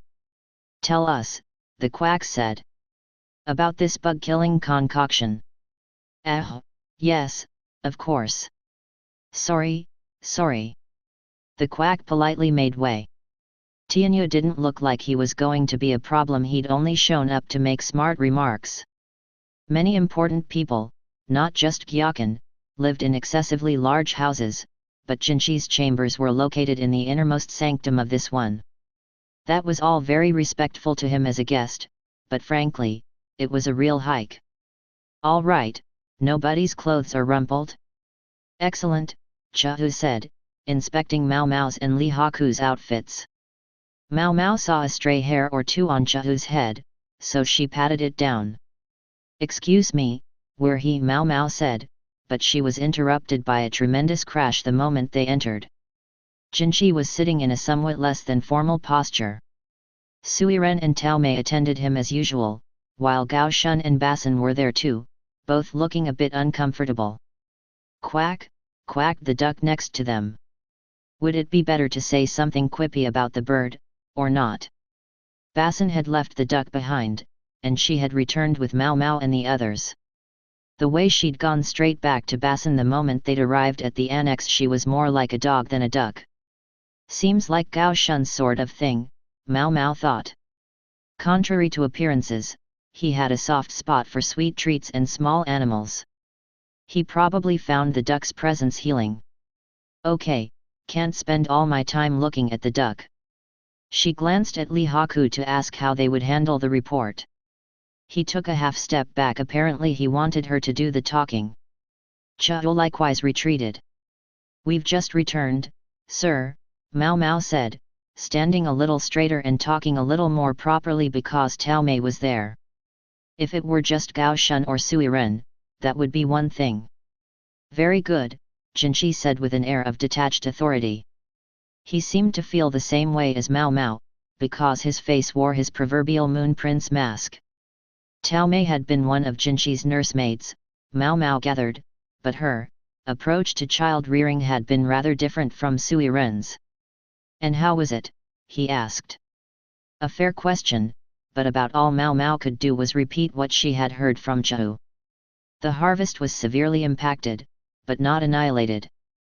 As far as the wheat goes, we think there's about 70% of a normal year's harvest left. Then Lahan's brother's message reached you in time. He even calls him that in official meetings? Maybe even Jinchi didn't know the man's name. If he never came back, Mao Mao wondered what they would put on his tombstone. We dispatched messengers to the other villages, but by all accounts, we saved less than half the harvest. And there are some places the messengers haven't come back from yet. I can only assume things are worse there. As hard as he had worked, Lahan's brother simply couldn't reach everyone in time. Worse, no matter how much he had endured for the sake of the villages he did reach, the rest would simply assume the higher UPS had ignored and abandoned them. Struggle as he might, Lahan's brother was never going to reach the finish line. Li Haku. How many people do you think we need to send to each village? Jinchi asked. I'd say at least 10, sir. We'll need some to take care of the bugs and some to help rebuild the houses, but the thing that worries me most is violence, Or brigandage? Both, really. Natural disasters like this turned life upside down for people, and that tended to do the same to the human heart. A ravaged heart could soon turn to thievery or violence. Jinchi was already thinking about what came after the grasshoppers. Poink! Went Chahu's unruly hair. She seemed to think Jinchi might ask her opinion, but she never got a turn to talk. Very well. You've done good work, Lee Haku. You can return to your post, Jinchi said. Sir, Lee Haku replied smartly, and left the room. The duck, for reasons unknown, followed him. Her rump quivered as she went. Maybe she needed to poop. Can ducks be housebroken? Mao Mao would have assumed that was impossible, but then again, if the animal desecrated Jinchi's chambers, Tao Mei was apt to roast her on the spot. Maybe the duck, sensing mortal danger, had decided to go outside. If so, it was an impressive trick. Mao Mao turned to follow them, but immediately found Suiren blocking her exit. Can I help you? Mao Mao asked. Ho ho ho. Perhaps you'd spare us just a little more of your time. When she put it that way, Mao Mao had no choice but to do an about face. Jinchi was no longer wearing his Moon Prince expression. Is your head all right? He asked. Basin must have told him about the wayward piece of hail and Mao Mao's subsequent bout of unconsciousness. When she looked closely, she could see dark bags under Jinchi's eyes, and his lips were dry. I'm not sure, sir. Sometimes a person drops dead out of the blue a few days after being hit on the head. Even if there were no external wounds, bleeding inside the head could, apparently, still cause death. Then you need to be lying down. No, sir. My time will come when it comes, and about the only person who could do anything about it would be my father. Him, or perhaps Dr. Liu, but neither was here in the Western capital. So I would prefer to do what I can, while I can. Explain that right hand, then. He seemed to have noticed Mao Mao's bandages. Scars from an experiment, she said slowly. I thought you didn't use your dominant hand for that. He gave her a long, hard look, the reverse of their usual positions. At length he said, Well, fine. More importantly, you're all right. That's what matters. Oh. She saw how his hand clenched and unclenched, and realized the Moon Prince had reverted entirely to Jinchi. It was almost childlike and indeed, distressingly human. You must be tired. You should return to your room and get some rest. Now that, Mao Mao was grateful to hear. Chahu threw her hands in the air in celebration, until she saw the look on her mother-in-law's face and put them down again. Mao Mao was eager to go back to her room, but there was one thing she needed to know. Master Jinchi, are you not doing anything about the swarm yourself? It might not sound like a very respectful question, and it wouldn't help that she'd slipped back to calling him Jinchi instead of Moon Prince. But after all his planning and preparation for how to deal with the plague of insects, surely he shouldn't be lounging in his guest suite right now. Mao Mao pressed the point. In these unprecedented times, surely there's much that you could still be doing, sir. Her point seemed to get across. As you know, I am a guest here, Jinchi said, returning to his official tone. What I can personally do on the ground is limited. So I prepared a gift for those who can do whatever they wish. Mao Mao recalled the sweet potato congee being distributed in the marketplace. I saw sweet potato congee being passed out, she said. Good to know they're using it as intended. Using it? Jinchi had already given the provisions to the Western capital. It would be the capital's ruler who got the goodwill for handing them out. The townspeople's gratitude would be directed toward whoever had given them the food. He's plucked this moment right out of Jinchi's hands. Jinchi had done all the work, but Gyakuo would get all the credit. It's also clear enough why they allowed me to send messengers to the villages at my will. If nothing happened, they would get to blame the imperial younger brother for trying to stir the people up. And if something did happen, the Western capital would still be seen to have sent word. Jinchi was a far more straightforward person than he looked at first glance, and he put the nation first without regard for faction or alliance. He could be a terribly useful pawn if someone knew how to play him. Then this convenient catastrophe had arrived. These Westerners seemed to have planned all along to use us central visitors as their errand boys and girls. We were at least saved from the worst of it in that the honored strategist took the fore. But there were people who found this more painful than Mao Mao. Basin remained resolutely expressionless, while Suiren and Tao Mei looked less than cheerful. Gao Shun, meanwhile, was nursing a very deep furrow in his brow. "This seems to be the true reason I was summoned here to serve as a convenient foil," Jinchi said. Astoundingly, the interim ruler of the western capital, Gyakuo, was trying to use the imperial younger brother as his own supporting actor. Is he trying to make himself the hero of this story? Mao Mao clenched her fist as she realized what was going on. They were going to be in the western capital for a while. Gyakuo might have been Empress Gyakuyo's brother, but even so, Mao Mao had the feeling she was never going to learn to like him very much. Meanwhile, Jinchi, who seemed to keep drawing the short straw, couldn't hide his mounting exhaustion from those closest to him. He needs to get some sleep, and soon. Mao Mao was just about to try to bring an end to the conversation when Suiren called, "Basin, your duck is making a racket outside." "Yo Fu? Is something wrong? That masked owl is back. Maybe returning it to the wild wasn't so easy." "It's used to humans now," Tao Mei said, breaking into a smile at the mention of the owl. Mao Mao was sure now, Tao Mei appreciated the bird as a fellow predator. "Do you think you could go take a look? You know how to handle that thing, don't you?" Suiren said. "When you put it that way, I suppose, masterpiece of a woman though she might have been, even Tao Mei had to give in the face of a veteran lady-in-waiting like Suiren." Basin, worried about his duck, hurried outside too. It was already dark, so Chao lit a lantern. The sweet smell of honey floated through the air. "Miss Chao, perhaps you'd help me with dinner preparations," Suiren said. "Oh, yes, certainly," Chao replied, somehow theatrically. Suiren gave Mao Mao a wink. "I get it. Real nice." Without prompting, Gao Shun trotted out after them. He would be nearby, so as to come quickly if he were needed.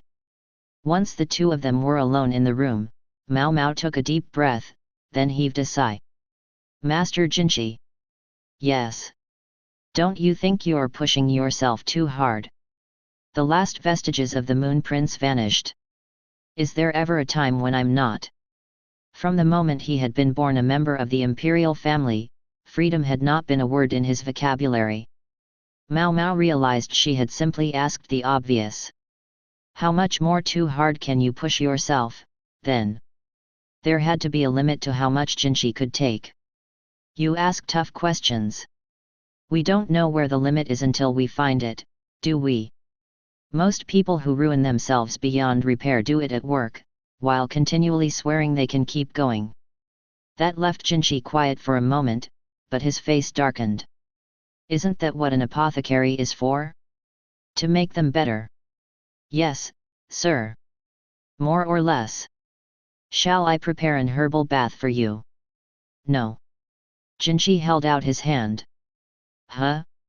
Mao Mao stared at it, trying to decide if it had some significance. His hand was large, the fingers long. The nails were neatly clipped and filed. The large hand stretched a little farther and placed itself on Mao Mao's head. Yikes! He mussed her hair as if he were petting a dog. She tried to slap him away, but he dodged her nimbly. "What the hell, sir?"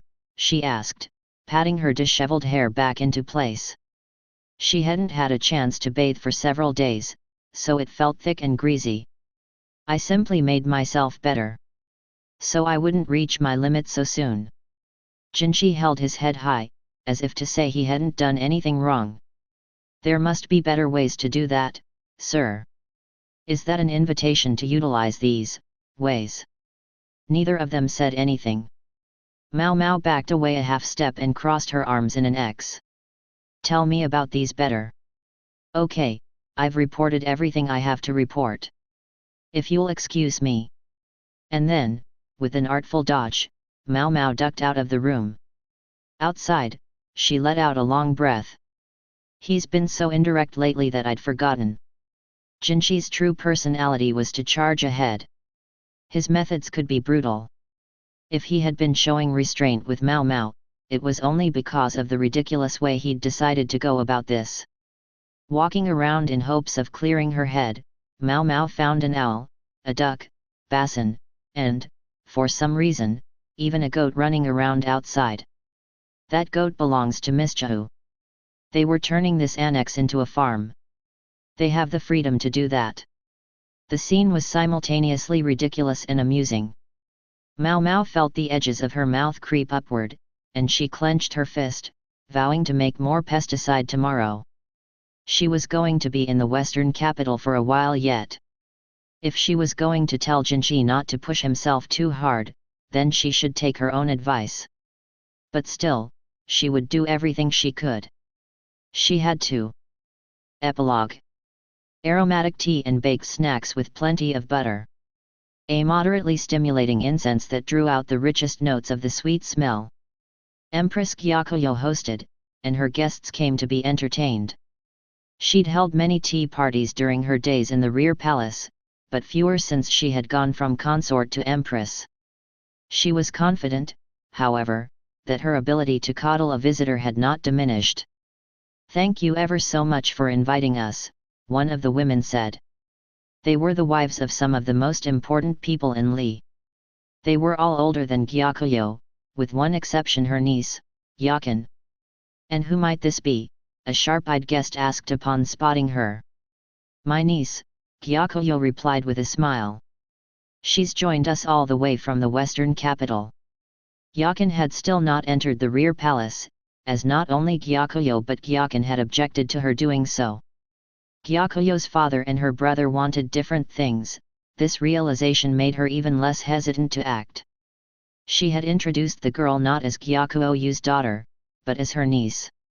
Nobody would know Gyakuoyu as the governor of the far-off western reaches. He was known in the capital as Gyakin's son, and little more. Anyway, Yakin resembled Gyakuyo more than she did Gyakuoyu. No doubt people would conclude that she was Gyakuyo's niece on her mother's side.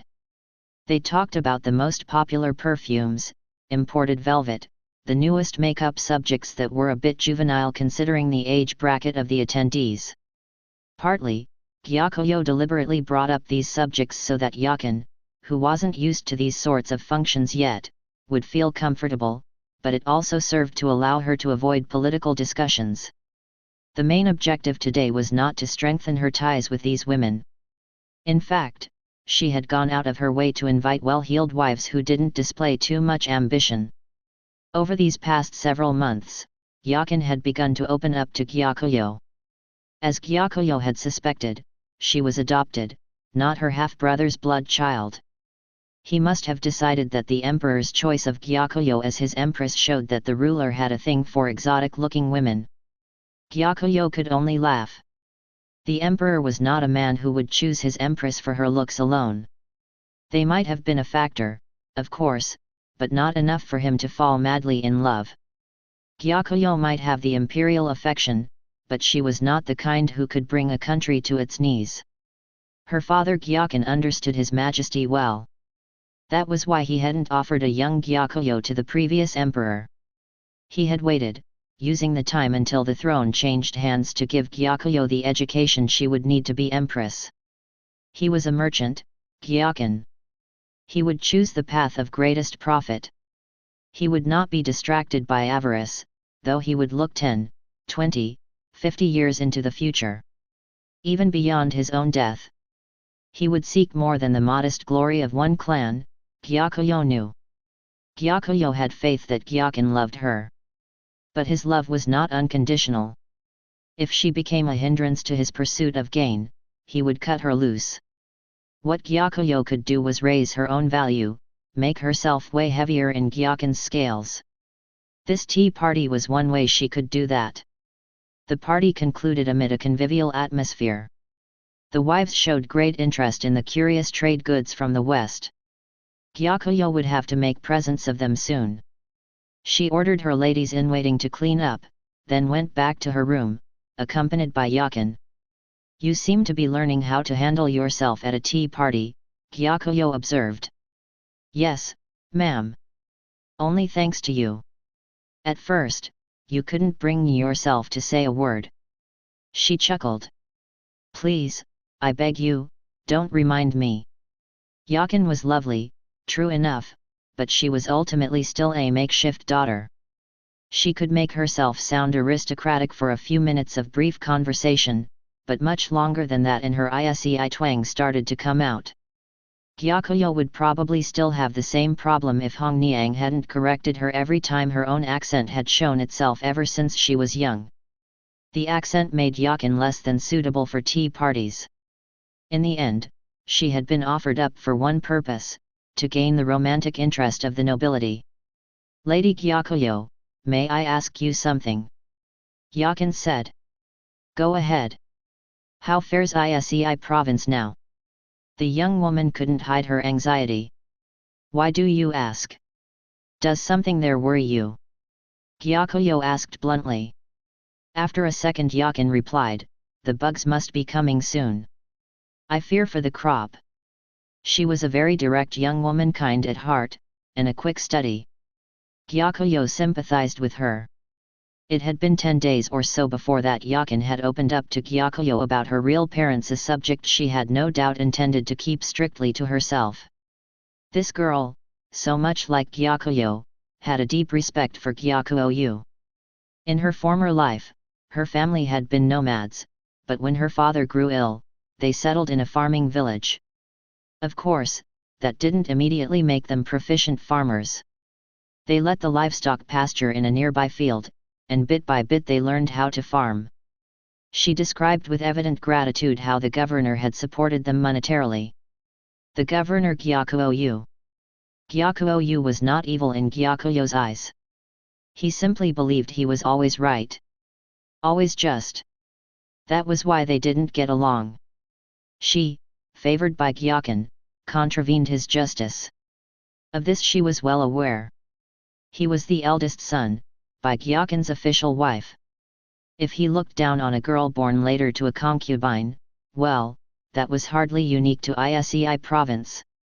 Most men in Li would have done the same. No, what bothered Gyakuyo was how Gyakuyo denigrated her appearance.